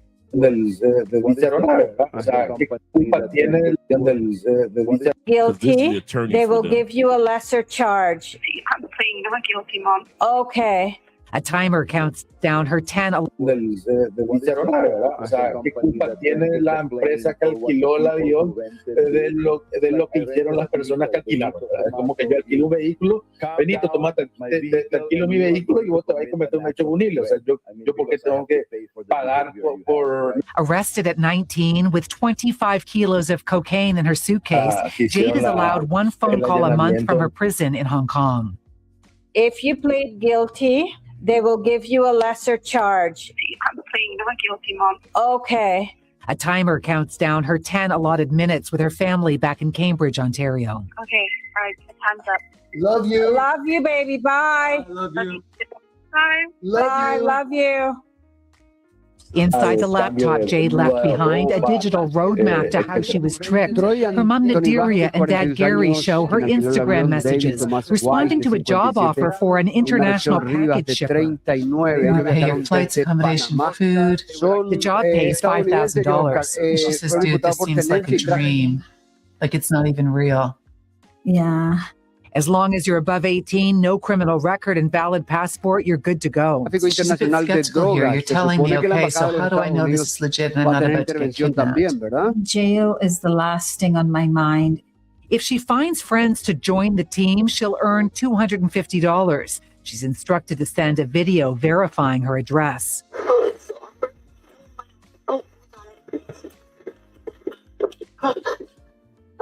She's so inexperienced that he explains basic travel information in a voice message. You'll get on the plane, they'll give you a menu. She writes, this is luxury. I feel too poor to have this. It's sickening. He's just rolling up a snowball and tossing it in hell. Jade is one of 4 Canadians recently arrested in Hong Kong with a total of 100 kilos of cocaine in their suitcases. These women get conned so easily. They get conned so easily. There is no way these women should be having kilos of drugs. Excuse me, guys. Let me get rid of this. Get rid of this too. And bring this back up. No way these women are supposed to have kilos of drugs in their possession. This is how they get caught up.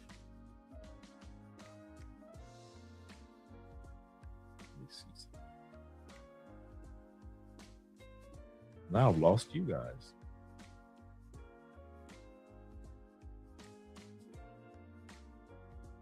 Remove this. Okay, there we go. I visited each of them in different Hong Kong prisons. We couldn't record anything inside, so I just had to frantically write out notes. Omar, who turned 21 behind bars, is from the same region in Ontario as Jade. I asked him if he thinks recruiters are still targeting young people. He said, I know they are. I know that they're trying to get more people, and they're going to end up in prison just like me. All 4 Canadians told similar stories. They were flown on the same airline, booked into the same hotel in Hong Kong, required to check in every 2 minutes after landing, and told to use the serial number on currency as a password for picking up and handing off suitcases. So why Hong Kong? There is a huge demand for it. It's expensive, and people pay a lot of money for cocaine.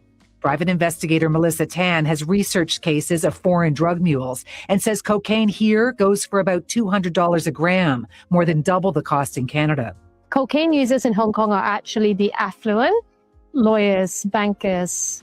Hong Kong has some of the longest prison sentences in the world for drug offenses. Unless the 4 Canadians can prove they didn't know what was in their suitcases, they face life behind bars. The lady who got arrested in Brazil for calling the people that work at the bar the monkey, I saw that. They arrested her and she sucked. She's, Argentina. Y'all are getting a bad rap. This 29-year-old female from Argentina named Agustina Paez was visiting Rio de Janeiro in January. She was at a bar with friends, and I guess they were drinking, having a good old time. The tab came by. She was in disagreement with the amount I guess she was being charged. A dispute ended up happening. She exited the establishment and then proceeded to do monkey noises, basically calling the staff monkeys. Brazil said, hell nah. They arrested her. And then on top of that, they released her on an ankle bracelet, and she could be sentenced to 2 to 5 years of imprisonment. Okay? Shout to Jamie Woods 11 on Instagram. Jamie's out there. Shout to Jamie out there doing the Lord's work. Lord's work. Mr. Showtime said, you would think that the government would let the transfer happen to get the people who are really behind it. You would think, to us, it would be common sense. But the fact of the matter is, they don't think with the same common sense that we do. And so that's why a lot of us are careful when we're in other countries. I'm going to say this again that I said earlier. I'm proud of the black men from the United States. It's rarely you hear us brothers in these situations. After all my years of researching these particular topics, all I ever find are, no offense, white people and women get locked up in other countries. Yeah, a few Africans are up in that mix. I got you. But I'm going to tell you the truth. I find more Asians get locked up for doing stuff in other countries than I do American brothers. That's one thing I can say. I rarely see American brothers with some handcuffs on in somebody else's country. It rarely happens. Back in the States, they always want to lock us up. But then when the playing field is even, it looks like it's not us that get locked up like that. Because being outside in the world, the playing field is even, and it's not us getting locked up. White girls, you see them get locked up all the time. Sisters, you see them get locked up all the time. African brothers and sisters, you see them always getting locked up all the time. Asians in Asian countries, when they go to another country, they always get locked up all the time. Europeans get locked up all the time, like we just saw with the cocaine. When last time you saw some brothers trafficking this, trafficking that? Brothers don't be doing crimes like that when we travel. You'll find a few here and there, yes. You'll find your Floyd Wallaces, but like I said, it takes you a lot,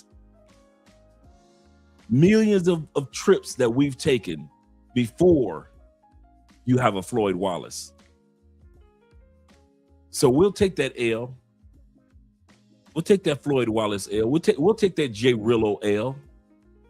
The way he destroyed those cars in DR. We'll take that L.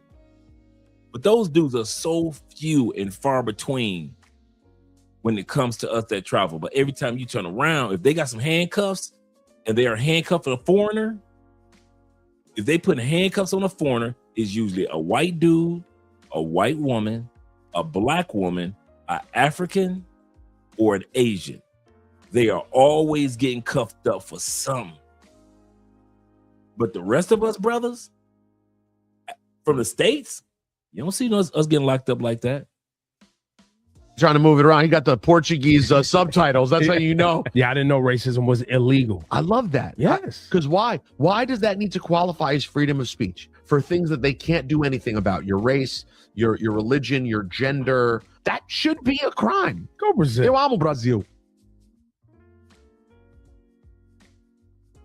Shout out to Brazil. So I just got out of prison. For those of y'all that don't know, I spent the last 19 months locked up in the UK. And a lot of you guys wanted a story time, so I told you these sisters get locked up on a regular basis. So let's listen. She got locked up in UK. Looked like it was her and a few other people. Looked like some brothers up in there. Let's see if those brothers from the States. I'm gonna give it to you. It says, but the operation unraveled when the alert was triggered at one of the suitcases that had arrived in Cancun, Mexico. This is her case. Was put through an X-ray machine. So these guys had approached me on Instagram and were like, oh, do you want to make some money? So I was like, of course. So they were like, all you got to do is fly to the UK and pick up a suitcase that's already at the airport. And I was like, that sounds easy. How dumb is she? Yeah, let's go back to see if she said that she was 19. How dumb is she? Even at 19. She did 19 months. She did 19 months. I didn't think she said racism was illegal. I love that. Yes. Because why? Why does that need to qualify as freedom of speech for things that they can't do anything about? Your race, your religion, your gender. That should be a crime. They requested my help, Brazil. and later today I'll be composing. So I just got out of prison. For those of y'all that don't know, I spent the last 19 months locked up in the UK. And a lot of you guys wanted a story time, so I'm gonna give it to you. So these guys had approached me on Instagram and were like, oh, do you want to make some money? So I was like, of course. So they were like, all you got to do is fly to the UK and pick up a suitcase that's already at the airport. And I was like, that sounds easy. Honestly, I just wanted to go to make content because the flight and everything was paid for. So I was like, I'm going to make vlogs, like I'm going to do TikToks, all that stuff. I really didn't care too much about the task itself. I was there for other reasons. The bags were not in my name. I did not check anything in. At the time, I had a friend that was staying with me. I'm not going to say her name, but if you know, you know. She was like, oh, I'm gonna go with you. And I was like, okay. Like, I didn't even really want her to come with me, but I wasn't gonna deny somebody the opportunity to make money. So I was like, all right. Mind you, the guys did say that I could invite girls for the next trip that they were gonna do. And I did text some girls. I'm not gonna lie. I'm not a liar, so I'm gonna just be honest about everything. I did text some girls like, oh, do you wanna come to the next trip? But this friend that came with me, I did not invite her. Just keep that in mind. On May 31st, 2024, I flew out to the UK. So we're on the plane and I get this like really weird feeling inside. Mind you, I had just gotten like baptized a month prior. So I was feeling kind of guilty inside, you know? When I was on the plane, I pray to God. So she's supposed to be a Christian. She's supposed to be at church, choir rehearsal, Bible study. She transporting drugs and she know it. That's why she said, I feel guilty. And I'm like, God, if I'm not supposed to be doing this, please prevent me from doing it. So when I landed and I got to the passport checkpoint, they're like, oh, what hotel are you staying at? And I was like, I don't know. Like, I'm here for modeling. Like, these guys booked my hotel. I don't know what the hotel name is. So they were like, go sit over there. So I felt like that was my sign from God that I shouldn't do it. So at that point, I was already like feeling nervous and stuff. So I texted the guys and I was like, low key, like, I don't even want to do this anymore. They were like, that's fine. Just go to the hotel. But the girl that I was with, I don't know what she told them, but she went through, she left me. So at this point, I'm waiting on the side. She's already gone. So she ends up picking up a suitcase and she like delivered it to the people she was supposed to deliver it to. And she met me at the hotel like an hour or two after she did that. So then she comes back to the hotel. She wants to take a nap. So we both take a nap together. 3 hours later, our hotel room is being raided by the police and we're getting arrested. We get arrested on a Friday. And I'm thinking by Monday, we're going to be out. So on Monday, we see the judge and he's like, do you plead guilty or not guilty? And I'm like, not guilty because I didn't even do anything. I didn't touch no drugs. I didn't like. So he's like, okay, like you're going to have to go to trial and we're going to give you your trial date in 4 weeks on July 8th. So I'm like, at this point, I start crying because I'm like, nah, I cannot be in here for 4 weeks. Like, I got to go home. Like, I'm innocent. How are y'all going to hold me against my will for 4 weeks? Whatever. At that point, they take me to prison. This is Charlotte May Lee, a 21-year-old originally from the United Kingdom, but living in Sri Lanka. Charlotte May Lee from London was arrested in Sri Lanka after arriving from Bangkok with 46 kilograms of synthetic... 46 Ks. Did I not tell y'all I got passport sis receipts? These women go to other countries and do everything but what they say that they're doing on social media. On social media, they try to make it seem like they're all innocent. He said, I need to start a cult. He said, I didn't know people were this ignorant. Absolutely correct, African Wolf. They always want to talk about what we're doing on vacation when it comes to the ladies, but they never want to talk about what they do when it comes to crimes after crimes after crimes. You say, not everyone says, Lord, this is true. This is true. Not everyone that says, Lord, Lord, shall enter the kingdom of heaven. But he that does,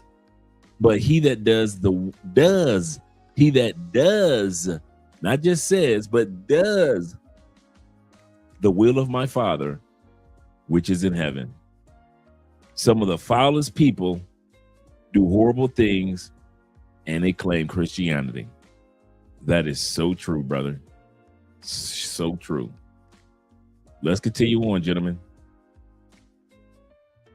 Cannabis worth around £1.2 million. She says she did not know about the drugs and claims someone put them in her luggage. The UK government is helping her and staying in touch with her family. Lee was arrested on May 11th, 2025 and appeared in a Colombo court. She was sent back to prison for 14 days while the investigation continues. She is held in Negombo prison, which is crowded with poor food and harsh conditions. Lee says she has not eaten properly and is struggling in prison. Her lawyers are preparing her defense. If found guilty, she could face up to 25 years in jail. Charlotte's case shows how dangerous it can be for foreigners accused of drug crimes in other countries. Do you think Charlotte really didn't know about the drugs, or is she lying to avoid jail? It's amazing how many of these women are getting on these planes and talking about they didn't know about the drugs. I didn't know. Maybe one or two, but none of y'all knew about the drugs. For all these women that always claim that they're so educated and they got a sixth sense and my intuition. Your intuition didn't tell you that it's stupid to fly to another country, go to hotel rooms that aren't in your name, go pick up drug packages. Y'all supposed to be smarter than us, right? If that's true, then how come y'all always in trouble and we not?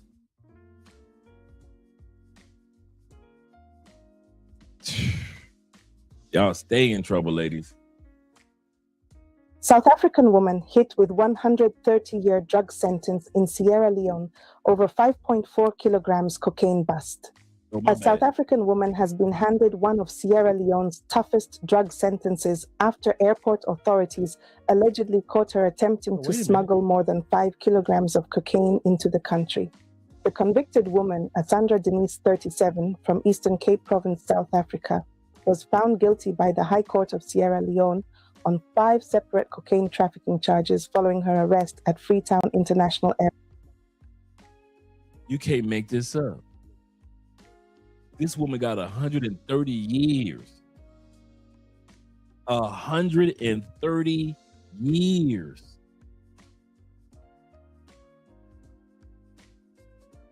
For playing too much. For playing too much. Airport in Lungi. According to court records, security operatives discovered 365 pellets of compressed cocaine weighing approximately 5.4 kilograms in her possession during an airport operation. Prosecutors charged her with unlawful possession, dealing, collecting, importing, and transporting prohibited drugs without lawful authority. Denise pleaded not guilty to all charges. Presiding Judge Justice Andrew S.C. Johnson convicted her on all 5 counts and imposed sentences that added up to 130 years in prison. However, in a crucial ruling, the judge ordered the sentences to run concurrently rather than consecutively, meaning Denise will serve a maximum of 30 years behind bars, starting from the date she was first remanded in custody. The case is the latest in a series of major narcotics prosecutions in Sierra Leone, as authorities intensify efforts to combat international drug trafficking through the West African nation. Officials say airports, seaports, and border crossings have become key targets in the government's anti-drug campaign. The conviction has drawn attention both in Sierra Leone and South Africa because of the size of the cocaine seizure and the severity of the sentence imposed by the court. Now, I will say this, at least she wasn't in Dubai on vacation. Oh, y'all gonna love this one. Excuse me. 21-year-old woman from NYC, New York. You're gonna have to take this L, New York. New York, y'all gonna have to take this L, has been sentenced to 1 year in prison in Dubai after touching a security guard. Check this out. At the airport. Let me break it down for you before we watch it. She wasn't in Dubai. She was in a layover in Dubai. In other words, she on her way to another country.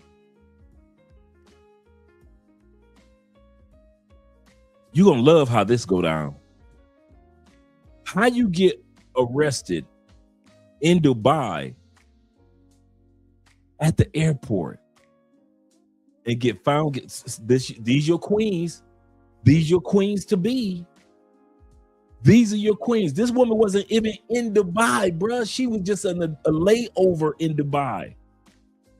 And end up in a layover. A layover. A layover, bruh. You talking about practice. We talking practice, bruh. Practice? We talking practice, bruh. A layover. And you end up getting a 1 year bit.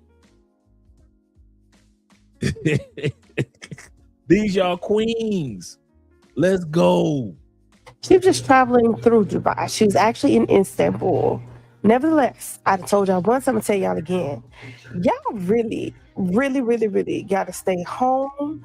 If y'all don't understand some of the rules of these countries, like you can't Americanize yourself everywhere. And I'm not saying that's what she did or that this is at all her fault. I'm just letting you know. Most countries don't give a fuck that you're American. And by most, I typically mean all. So here's the story. She was going through airport security, leaving Istanbul, transiting through Dubai. And they asked her to remove her waist garment. Her waist garment is a result of some plastic surgery that she had. They let her go with an all-female staff. All right, so she went to get a BBL somewhere. She got the waist garment on. They checking her out. They telling her to take the waist garment off. She catches a little attitude. They take her in a separate room. And let's hear what else going to happen. And I guess she felt like the female staff was making fun of her. I don't know. And they removed the garment. They wouldn't help her put it back on. And she says she gently touched the guard to get her out of her way. Now. Okay, let's pause. When the last time y'all saw a stateside sister gently touch anybody? So they take the little thing off of her, the little wraparound for her BBL, around her waist trainer. And instead of helping her put the waist trainer back on, and that's true, because those waist trainers you clip from the back. So you do need another person to put them on for you. So I got where she's coming from. So they took it off because it takes another person to take it off. It's a girdle, in other words. She had a girdle on. And we all know girdles, they clip from the back. So she pissed because she had to take it off. Flight delayed. She's at a layover. You know how we as black people, we always think everything is racism. Could be or couldn't have been, but she was chosen to go into the back room. So now she got the black girl, I'm American, you can't tell me nothing attitude. And so I guess when she went to reach for the waist trainer, she didn't push this woman out the way. Get your ass out. And since she pushed him out the way, or pushed the lady security guard out the way, the security Dubai's version of TSA, she done pushed her ass. I barely touched her. You ain't had no business touching that woman at all. I barely touched her. Now your ass got a year in jail. He say, no, she got an attitude and got checked. Good way of putting it, brother. Good way of putting it. Because that's exactly what I was thinking. You can believe it or not, that's up to you. When she gently touched this particular guard, the guard filed a report of assault. And that is all it took. And now she has a year in jail in Dubai. Let me explain something to you, because I saw this in the comment section. Biden don't come get you when you get in trouble in other countries. I just want you to know, okay? Unless you're like military personnel, unless you are like, you hold some kind of value to national security, nobody's coming to get you. They leave reporters over in other countries for a good little hot minute, okay? So either stay home or learn how to travel without an American lens. And that's the best way I can put it. We're walking, everything is going great. As soon as we got by the Versace store, like I said, like 10 or 15 police officers on motorcycles circle us. Stop. Like they're speaking French, they're screaming. I'm scared. I would be scared too. And I suffer from some severe anxiety. Like I suffer from very bad anxiety and panic attacks. Yeah. And I'm like, what is happening? Like what's going on? And then like, you robbed somebody. I'm like, rob somebody? No, what, you see what I'm wearing? Like, what do you mean? And they surrounded us. Was like, and then police cars, it was like 30 of them out there. No. You would have thought we had weapons, like somebody said we had weapons on us. And I was like, no, they snatched our bags. Everything's falling out on the ground. They ripped our Zara bags. Receipts are falling out. Where's the cash? Where's the cash? In French. And I'm like, the cash? I said, we have credit. Like, and I had the receipts for everything. I start freaking out in the elevator and I'm like, yo, this is it. Like, we're gonna disappear. I don't know what this is. I'd have been like, not today, God. And I'm like, and I'm crying and I'm begging this lady. I'm like, what is this? Like, this is my younger sister. You can't. My sister's passport, scanned it. I didn't have my ID on me, so they didn't scan anything for me. But we get down there. Tell me why it's the men's unit. And I guess it's connected on the right side. It's men's where they hold the men criminals. And the banging was the men, the inmates downstairs screaming and cursing in French. And I guess they had women on the other side, but I didn't see women. I only saw all men. And I kind of blacked out in that moment because like when I get anxiety and panic attacks, it's kind of like I'm coming in and out. And I felt like I was going to go into cardiac arrest because I'm like, fuck, like, are they going to put us with them? Because you hear different stories around like different countries that mix men and women together. So I wasn't sure and down again to search us again. And then at that time where we're like naked and we're putting our stuff in the bags, I think that was the process of them trying to book us. They were in the process of booking us without even having evidence that we did anything. So my boyfriend spoke German to him and was like, get my girlfriend out. You know what the detective said? Oh, it was all out of jealousy. We're sorry. We'll let her out of jail. Right all now. Out of jealousy. That's crazy. A woman in her 60s thought she was slick. She's been arrested for allegedly using disguises. Oh, y'all gonna love this one. Y'all gonna love this one. Check it out. To pose as 14 people to help them pass UK citizenship tests. So this woman, just to backtrack, she pretended to be over 14 people. Helping people were paying her to take their citizenship tests for them. You can't make this up. My brother 007 said, her being from NYC, talking about the one from young lady, I'm assuming that she is either wrong case, that she is the wrong case or either wrong case. How some of them chicks up there are weird or wired. Yeah, or wired. Yeah, with that attitude. That's why she got a year in Dubai. T-Mac said, he said, I'm cautious. He said, my inbound flight was late in Singapore to Vietnam. He said they wanted to book a hotel out of the airport. He said, hell no. I heard y'all canned that white boy. Y'all canned that white boy. Put me in the airport hotel. For real. He said, and I forgot to mention, I had prescription painkillers. I refused to leave the airport. Come on now. Come on now, T-Mac. You know what to do. Common sense, gentlemen. Common sense. He said many of these countries don't play, even with prescription medications. Absolutely correct. Absolutely correct. Yeah, they in the wrong out there. Andrew Craig says this. He said, I have family in the UK.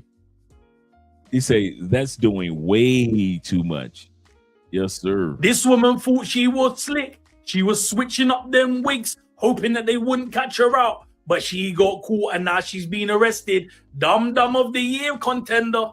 So according to this article here, a 61-year-old woman has been arrested for allegedly pulling off a wig-wearing ID swapping scheme to help at least 14 people cheat UK citizenship tests. The Home Office says she gave applicants an unfair advantage in the life in the UK test by posing as them in disguise. Those wigs weren't fooling nobody. She's being caught. I don't know what kind of sentence you can get for this. Maybe it might be a massive fine. I don't know if jail was going to be on the cards, but she really thought she was slick. I don't know how people think just donning a wig is going to just bamboozle and confuse people. They probably knew that she was pulling some scam after person number 2 and was just monitoring what she was doing. She got arrested. Dummy of 2025 so far. Tell me what you think. Since OJ, back 30 years ago, we've seen a lot of high-profile celebrity cases, one of which was Brittany Griner. They got arrested in Russia for carrying drugs. Now, obviously, she's a high-profile athlete and stands out. She's very tall, and she was in a foreign country, and she was going through customs. She brought drugs. Please, my advice to you is don't do anything criminal in a foreign country, because you're going to be subject to their jurisdiction and their laws, and then you're going to be stuck in another country and have the U.S. government try to fight to get you out. So don't put yourself in that situation. That was very silly, and I guarantee you she won't do it again. Don't make the same mistake. Do not make the same mistake. All right, we're done with that video. All right there. I need y'all help. My friend is in trouble, and I don't know what to do, but I do know what to do. But so now we're gonna look at. I just while you guys were waiting, I actually edited the Paraguay in Spanish.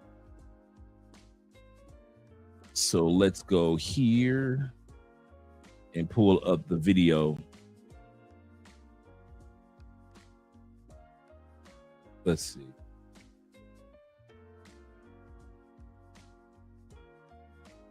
Give me a second. Oscar, how have you been lately? A warm good morning. All right, it translated for us. So this is Merosals. The news headlines are going to interview her right now. So we're going to watch the interview, not of her, but of her attorney. So this is the news, and they're going to be interviewing her attorney in Paraguay, our original story. And so let's check out what the attorney has to say. I translated into English for us. How are you, Benito? Good morning to you, the viewers, the orders, and greetings to everyone on the team watching. What is your approach now, Oscar, that you are asking for? They are in prison. Where and what are you going to do? Well, today I'm just going to have a calmer thought. So right now, they just said that they're in prison. They are not in jail, even though they're waiting to be sentenced, even though there's an investigation going on in Paraguay. In Paraguay, you automatically go to prison to wait. There is no holding jail like in the States. They are in prison. And based off of what the friend said, the brother, they are right now in maximum security prison in Paraguay. With them and discuss things further. Yesterday, I focused on explaining to them the procedural aspects step by step. custody here in the country. I have to coordinate my fees with them. First of all, because they came, ours was a country in transit. So here they have absolutely no one. They have no resources. So that's the first thing I'm going to have to clarify with them. From there, I explained. So those were the three dudes. Those were the three dudes that she was just on the plane with. Let me bring that back. These three guys right here. These were the three guys that got arrested with her.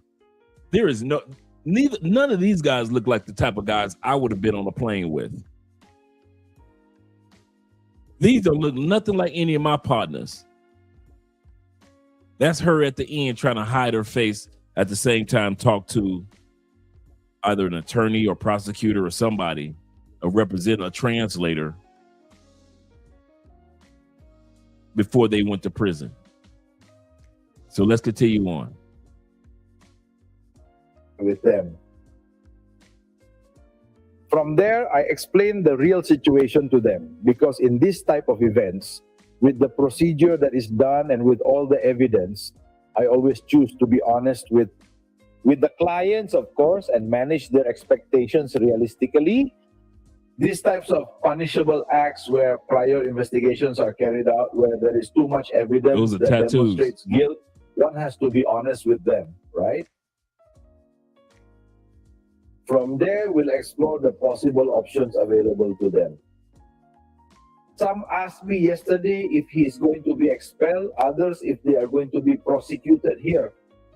And really, with the passage of time, we will see what the situation is, or what the procedural situation that they are going to go through is going to be. Now, once again, this is the plane that had the actual plane. These are the actual drugs. I don't know if this is the prosecutor or the attorney or her attorney, but he's telling, and he said, I think some of you guys missed out on that, but I'm gonna go back to it. He said, with the passing of time, then we'll find out what's going on. So they're not even going to get a speedy trial. This man talking about, hey, if we get to it, we get to it. If we don't, it is what it is. This is crazy. So I'm gonna bring that back so you guys can see what he said about with the passing of time. What do you mean the passing of time? We will see what the situation is, or what the procedure will to them. Some asked me yesterday if he's going to be expelled, others if they are going to be prosecuted here. And really, with the passage of time, we will see what the situation is, or what the procedural situation that they are going to go through is going to be. Yesterday, what I was able to notice is that two of them then speak absolutely no Spanish. They have no contact with absolutely anyone here in the country. They were seeing the possibility of communicating with family members so they can come and provide assistance to them more effectively. So it is a precarious situation for practically all of them, a natural issue. They are not from the country, they have no acquaintances, they have no family, they have no friends, they have nothing here. And well, from there, see what happens. I imagine that in a couple of days, a family member of each of them will arrive in the country so that they can provide some type of assistance. At this moment, not even they have the possibility of buying even the most basic things such as personal hygiene, change of clothes, etc. Troy Anthony Vasquez, 42, who arranged the plane, David Thomas White, 57, and Marcial Rivas, 39, traveled together from Panama. Their story continues. Okay, so she's 39, not 47. I thought she was 47. I read one headline that she was 47. So they said that she's 39, but the other headlines I read that she was 47. Either way, she's too old to be talking about something getting flown out. From what they said, only two of them know Spanish. They're waiting around for families to fly down. She ain't got no family to fly down. I'm gonna say this again. They ain't got nobody to fly down and put money on their books. So she ain't got nobody to take care of her when that time of the month comes. to be honest. They ain't got nobody to buy them deodorant, soap, toothpaste, no hair care products, no snacks, no zoom zooms, no wham whams, none of that. No food. She's wearing the same clothes that she had on when she came down there. Andrew said, yeah, she my age. Yeah. Lupe says, he said, I have turned down Chica with a neck tattoo. Tattoos are above the neck. Yes, sir. All right, hell no for anything. Yeah, bro, I feel you. He say there are in a import export business from Panama. Ain't no way. Ain't no way. C-Max says Japan and Thailand both require to get pre-approval before arrival before being in certain prescription medications. That's a good point. Thanks for letting me know that. So if you got prescriptions, you might want to let them know in advance. You said face tats are immediate no, unless I'm hiring you to delete someone for real. So they looking bad, African Wolf. They're looking real bad. Let's continue on. As Americans, Oscar and the group face accusations related to possession and international drug trafficking. Presumably, the U.S. Embassy will intervene to address the matter. They requested my help, and later today, I'll be composing a detailed email to the embassy, clarifying their roles and responsibilities in this legal interaction. During their initial arrest day, the consul contacted the Senate to move things forward, obtaining legal insights. Subsequently, they no longer had contact with anyone at all. So the question they asked me, and I don't know either, if the embassy is going to give him a kind of assistance. One of them has diabetes. That is something natural, right? That surely every citizen who goes abroad and has problems tries to turn to their embassy. Right now, you should closely monitor this case and investigate the embassy's intentions regarding involvement with your countrymen, right? Doctor, could you confirm where they are currently secured and housed? Today, they are going to be transferred to Takumbu, the two men. The woman is going to go to Complex, which is the prison for women. Damn. And surely the normal procedures will be carried out, the files, the medical inspection. Like I said, they took her straight to prison. Do not pass go. Yeah, you diabetic and you locked up. That's crazy.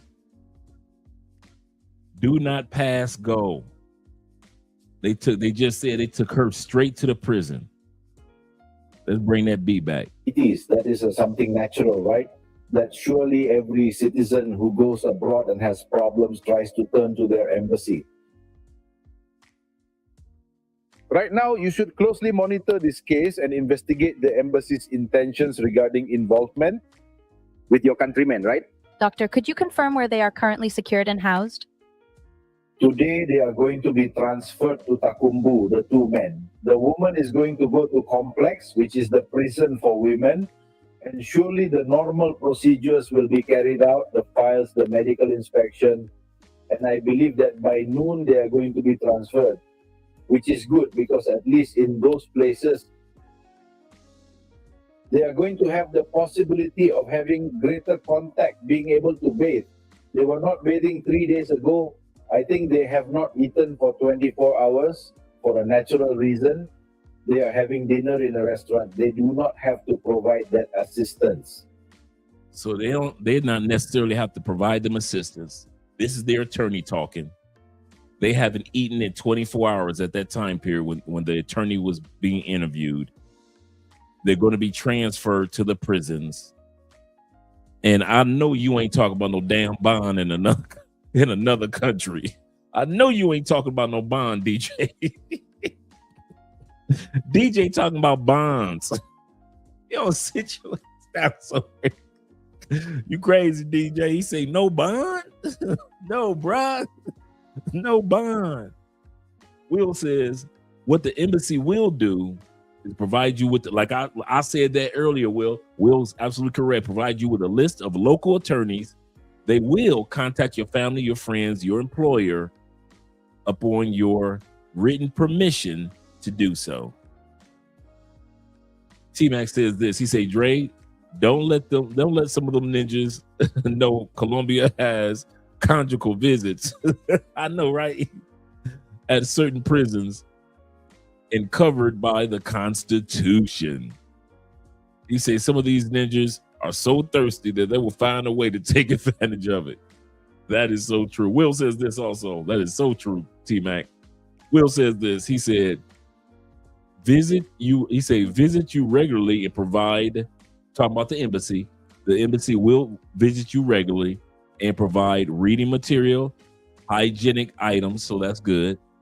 Vitamins and supplements, that's good. Where appropriate and permitted by that particular country.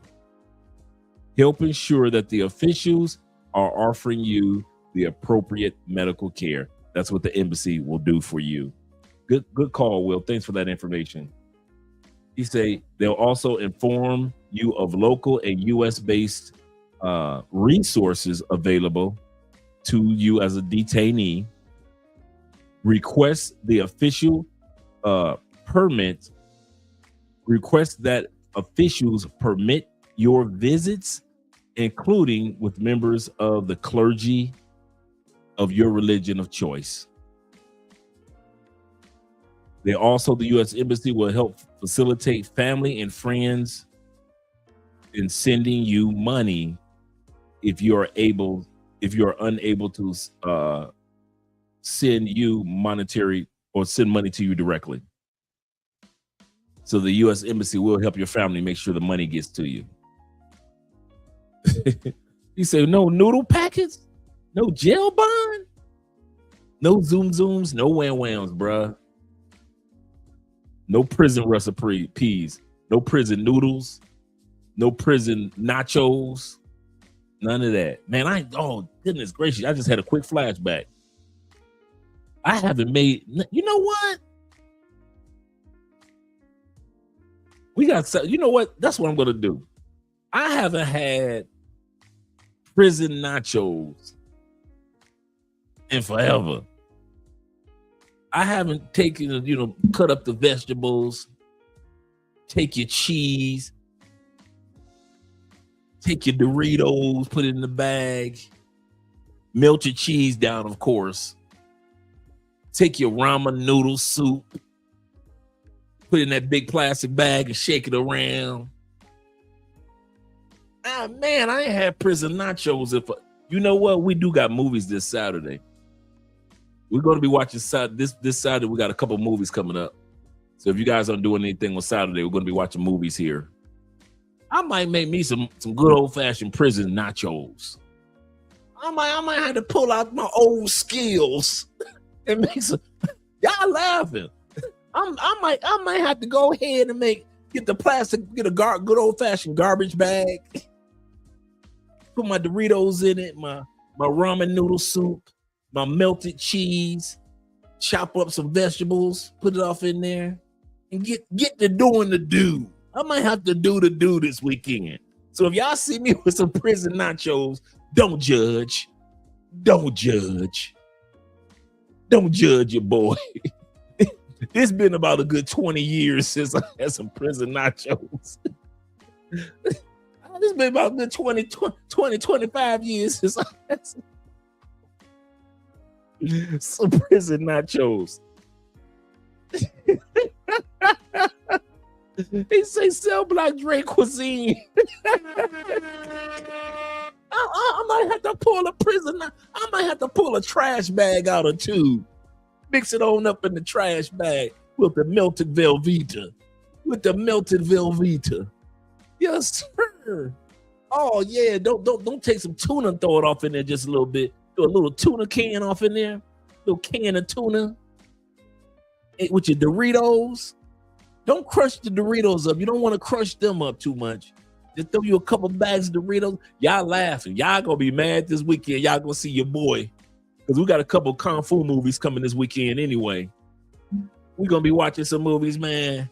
I'm gonna just pull out some beer and some prison nachos. Y'all be like, this Negro is crazy. Oh, and then when you open it up, you don't put it in a bowl. If you're eating it by yourself, you just roll down a garbage bag. You just open up the garbage bag and roll it into a circle. And you just eat it right out the trash bag. You got your fork with the ramen noodle. Watching your little television show. In jail, we watching telenovelas. Well, what she say? What she say in Spanish? What? The garbage bag becomes the bowl. You just roll the garbage bag around, kind of like fold it up, and it's like having a big old bowl of nacho. I might have to pull that one out. He say, not the prison slam. He said, I've heard stories. I know, right? Oh my God. Oh, I'm just having a flashback, man. Commissary, going to the commissary. You got money on your books, can't tell you nothing. He said, when I was younger, I tried to make nachos with government. Oh, no, you didn't. With government cheese, he said, it won't melt enough. He said, I know, right? It will melt just enough for grilled cheese sandwiches. That's it. That's absolutely correct. He said most of these brothers are too young to know the generic foods in the white box that we used to live off of. That's so true. White labels, no color at all. Absolutely correct. He said bologna sandwiches with the red plastic. Come on now, around the trim, red plastic edges. You say you burn the edges to get the best taste. Yes, it was. Man, with some mustard, a bologna sandwich with some mustard and Miracle Whip, not mayonnaise, Miracle. Oh my goodness. Yes, sir. And then don't get fancy with your bologna sandwich and put a little bit of lettuce over the top. You think you're doing something fancy. So this right here is the attorney. He is the attorney. He said that they have been transferred to jail. To prison, actually, not to jail, to prison. And it's basically they're gonna get to him when they get to him. He said, not the break with the Doritos and the noodles. Yes, sir. I'm gonna have to pull that off this weekend. Y'all think I'm playing? Watch this Saturday. When we watch the movies this Saturday on this channel, I'm pulling it out. I'm pulling it out. Like, this fool got a trash bag for real. Pull out the hefty. Just bring it in here. Have my beers. Have me a fork and some nachos. Man, you can't tell me nothing. I haven't had that in forever. Goodness gracious. Yes, sir. Michelin star nachos. Michelin star penitentiary edition. Yes, sir. Yes, sir. Brother said the Michelin. I'm with you on that one. The top-notch chef recipes. Jay Casey said, he said, I was just talking about the bologna sandwiches. I know, right? Flashbacks. Let's continue on. We're only halfway through with this particular video right here, this portion here. That is what he also asked me yesterday. I repeat, the embassy asked me, right? So let's see what. They are also going to play a role in this. Look at the situation. That is, they are people who were in transit, who have absolutely nothing here. They do not have the money to eat. That is why. Because everything they had was logically confiscated. So they don't have the money to eat. And that's what their point is. That's why they haven't eaten in 24 hours. They don't even have the money to eat. It was retained by the authorities who made the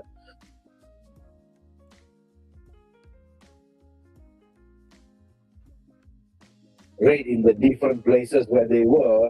Then they are without any type of possession that allows them to buy the basics to be able to spend their daily lives. Sure. Counsel, did these 3 detainees not give any statement about the fugitive pilot? They were surprised. They were surprised about the pilot and the co-pilot. They were surprised by that situation, but they didn't give me any further details, did they? Oscar, I said that a lot here. Why are they detained? And Erico Galliano was free for drug trafficking for so long, and a first and second conviction was expected. I want to know from the legal world, why that differentiation? The thing is, we have to understand something.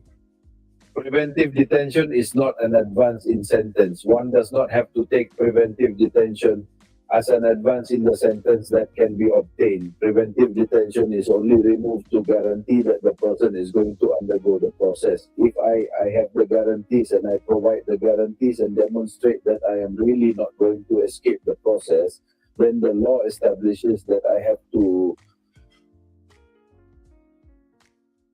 continue my process in freedom. Here, we just get used to it and we believe that the normal thing is for the person to go to prison with preventive detention for the act they committed, but that is not normal. But Oscar, it just happens that the one who can, the politician, the powerful, does not go and has to wait for a second sentence, and Yura Biscuit always goes, 70% of our prisons are with people. And why is that happening? Because there is no way to guarantee submission to the process. What happens to these citizens, which is what I explained to them yesterday?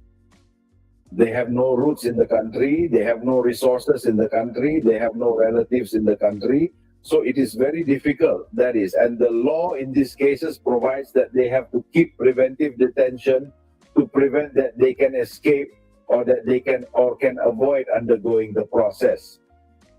But if I am a person who I am accused and I am subject to a process and I can guarantee that I can remain free and I am going to submit to the process and I am not going to escape. The law says measures must be granted to prison. But I repeat, what we want is that the normal thing is for a person to continue his private process, his freedom. That is the abnormal thing. And in this case, more than evident than them, and the judge explained to him yesterday, the conditions are not given for you to be able to go to a hotel. You don't even have an address here. That is impossible. No one is going to guarantee me that you are not going to escape. There is no guarantee. Okay, I'm going to bring that back for you guys. I want to bring it back to about right here. I kind of laughed at when DJ said they have no bond. Based off of how he was saying it, in the normal circumstance, yes, a person was going to get a bond. But this is an abnormal situation. These people have no address here, no money for a hotel room here, no money for anything here. So even if we give them a bond, they don't even have money for food. They don't have money for a place to stay, for us to even put them on house arrest, if you will. And with them being foreigners, they're more likely to try to come up with a way to escape than to go through the proper procedures. So basically the attorney or the consular, if you will, is saying we would give them a bond, but a bond to where? They don't have anywhere to live. They don't have any money. They aren't from here. How can we monitor their where they're going to be or where they're not going to be if they don't even have a place to be? So that's what makes them different from the average person that's arrested in their country. So that's why I brought that back for you guys to kind of like hear that again. But they didn't give me any further details, did they? Oscar, I said that a lot here. Why are they detained? And Erico Galliano was free for drug trafficking for so long, and a first and second conviction was expected. Thanks. I want to know from the legal world, why that differentiation? The thing is, we have to understand something. Preventive detention is not an advance in sentence. One does not have to take preventive detention as an advance in the sentence that can be obtained. Preventive detention is only removed to guarantee that the person is going to undergo the process. If I have the guarantees and I provide the guarantees and demonstrate that I am really not going to escape the process, then the law establishes that I have to continue my process in freedom. Here we just get used to it and we believe that the normal thing is for the person to go to prison with preventive detention for the act they committed, but that is not normal. But Oscar, it just happens that the one who can, the politician, the powerful, does not go and has to wait for a second sentence, and Yura Biscuit always goes, 70% of our prisons are with people. And why is that happening? Because there is no way to guarantee submission to the process. What happens to these citizens, which is what I explained to them yesterday? They have no roots in the country, they have no resources in the country, they have no relatives in the country. So it is very difficult, that is. And the law in these cases provides that they have to keep preventive detention to prevent that they can escape or that they can avoid undergoing the process. But if I am a person who I am accused and I am subject to a process and I can guarantee that I can remain free and I am going to submit to the process and I am not going to escape. The law says measures must be granted to prison. But I repeat, what we want is that the normal thing is for a person to continue his private process, his freedom. That is the abnormal thing. And in this case, more than evident than them, and the judge explained to him yesterday, the conditions are not given for you to be able to go to a hotel. You don't even have an address here. That is impossible. No one is going to guarantee me that you are not going to escape. There is no guarantee that you can leave. So that stopped the process and prison was ordered, which is what corresponds. I am often against when prison is ordered and it is not appropriate. That is, if I am going to guarantee with sufficient assets, if I have roots in the country, if I am a well-known person, I am not going to escape. Getting fired is perfectly normal, isn't it? It doesn't matter. It doesn't matter who the person is, the politician, non-politician, businessman, non-businessman. In other words, the important thing is that this parameter is guaranteed so that precautionary measures are granted. Oscar, can the state keep the East plane? There you have to see what happens because it is proven that that was rented. True. In other words, the plane does not belong to any of the people who are there. It is subject to the process. The plane was rented. I think it works, all the documentation. I think the public ministry has all the documents. Do you know how pissed that I would be if I had some people rent my personal multi-million-dollar jet, fly it to another country, get my jet caught up in a drug scandal, and I can't get my jet back?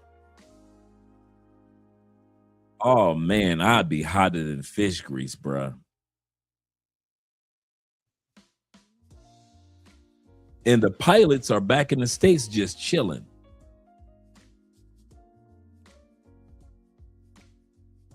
And these people haven't even eaten. Doing too much, girl. Doing too much. Yeah, this is a Netflix special. One of you guys said this earlier. But yeah, this is definitely a Netflix special. Documentation. So I imagine that at any moment, the representatives of the aircraft are going to come to the country and they are going to ask for the release of said aircraft, right? In other words, what is the fault of the company that rented the plane for what the people who rented did? It's like I rented a vehicle, Benito Tomate. My vehicle reassures you and you are going to put a threat into it. That is me because I have to pay for it. So that's the end of that interview right there. And that's the end of the montage of the Passport Sisters.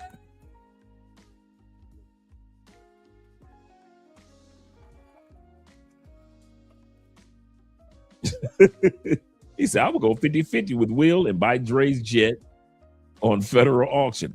That's, hey, at an auction, that's a good deal.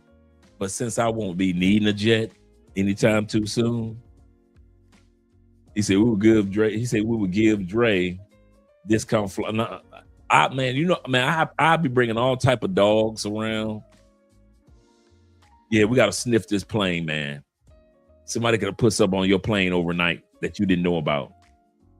Yeah, this one right here. This story got me shell shocked. He said they ain't got no soap, no nothing, bruh. No nothing. Just up in there in another country, just funky and sad, man.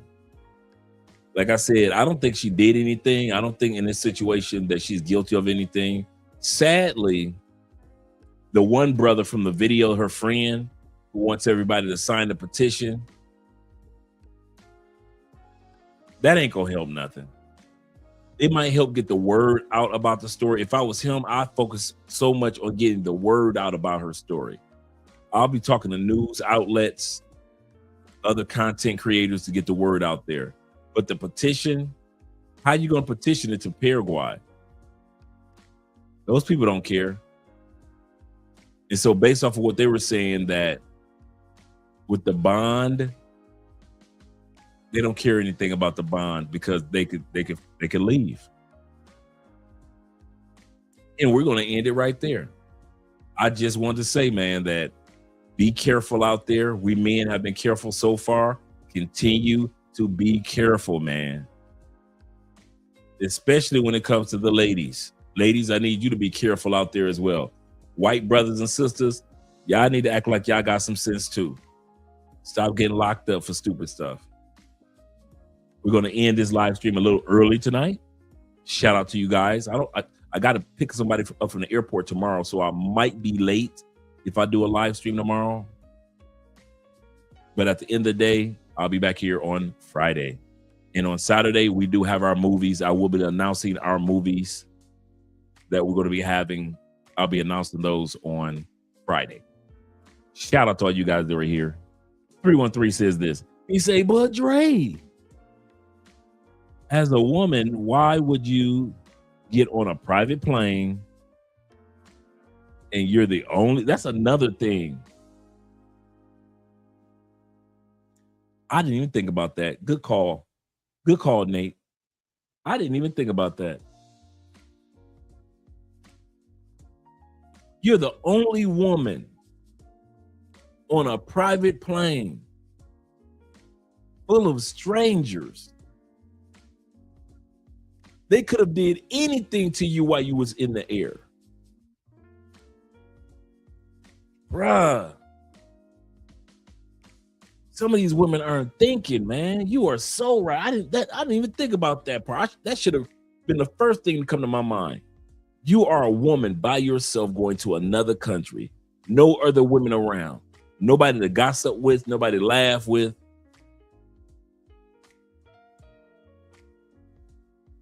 Yeah, she earned that lockup. She earned that lockup. Yes, she did. I was about to sit back and say it wasn't her fault. She was kind of, wrong place, wrong time. No, she ignored too many red flags, bruh. Yeah, that's a good call. That's because she's strong and independent. Good call, Africa Wolf. Good call. Let me go ahead and let you gentlemen go with the outro video. Let's do the belly dancing again.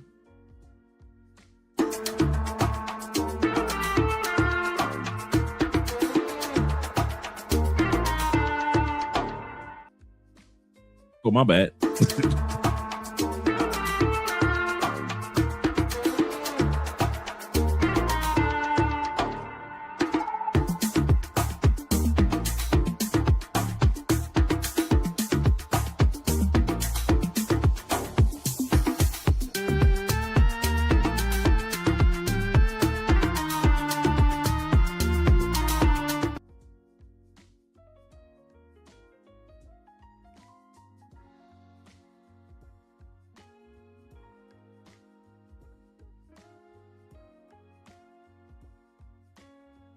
I don't know what's going on with the videos, but I'm going to bring one back Shout out to T-Mac with the $10 over on the Cash App going towards the funds for Venezuela. Let's try it one more time.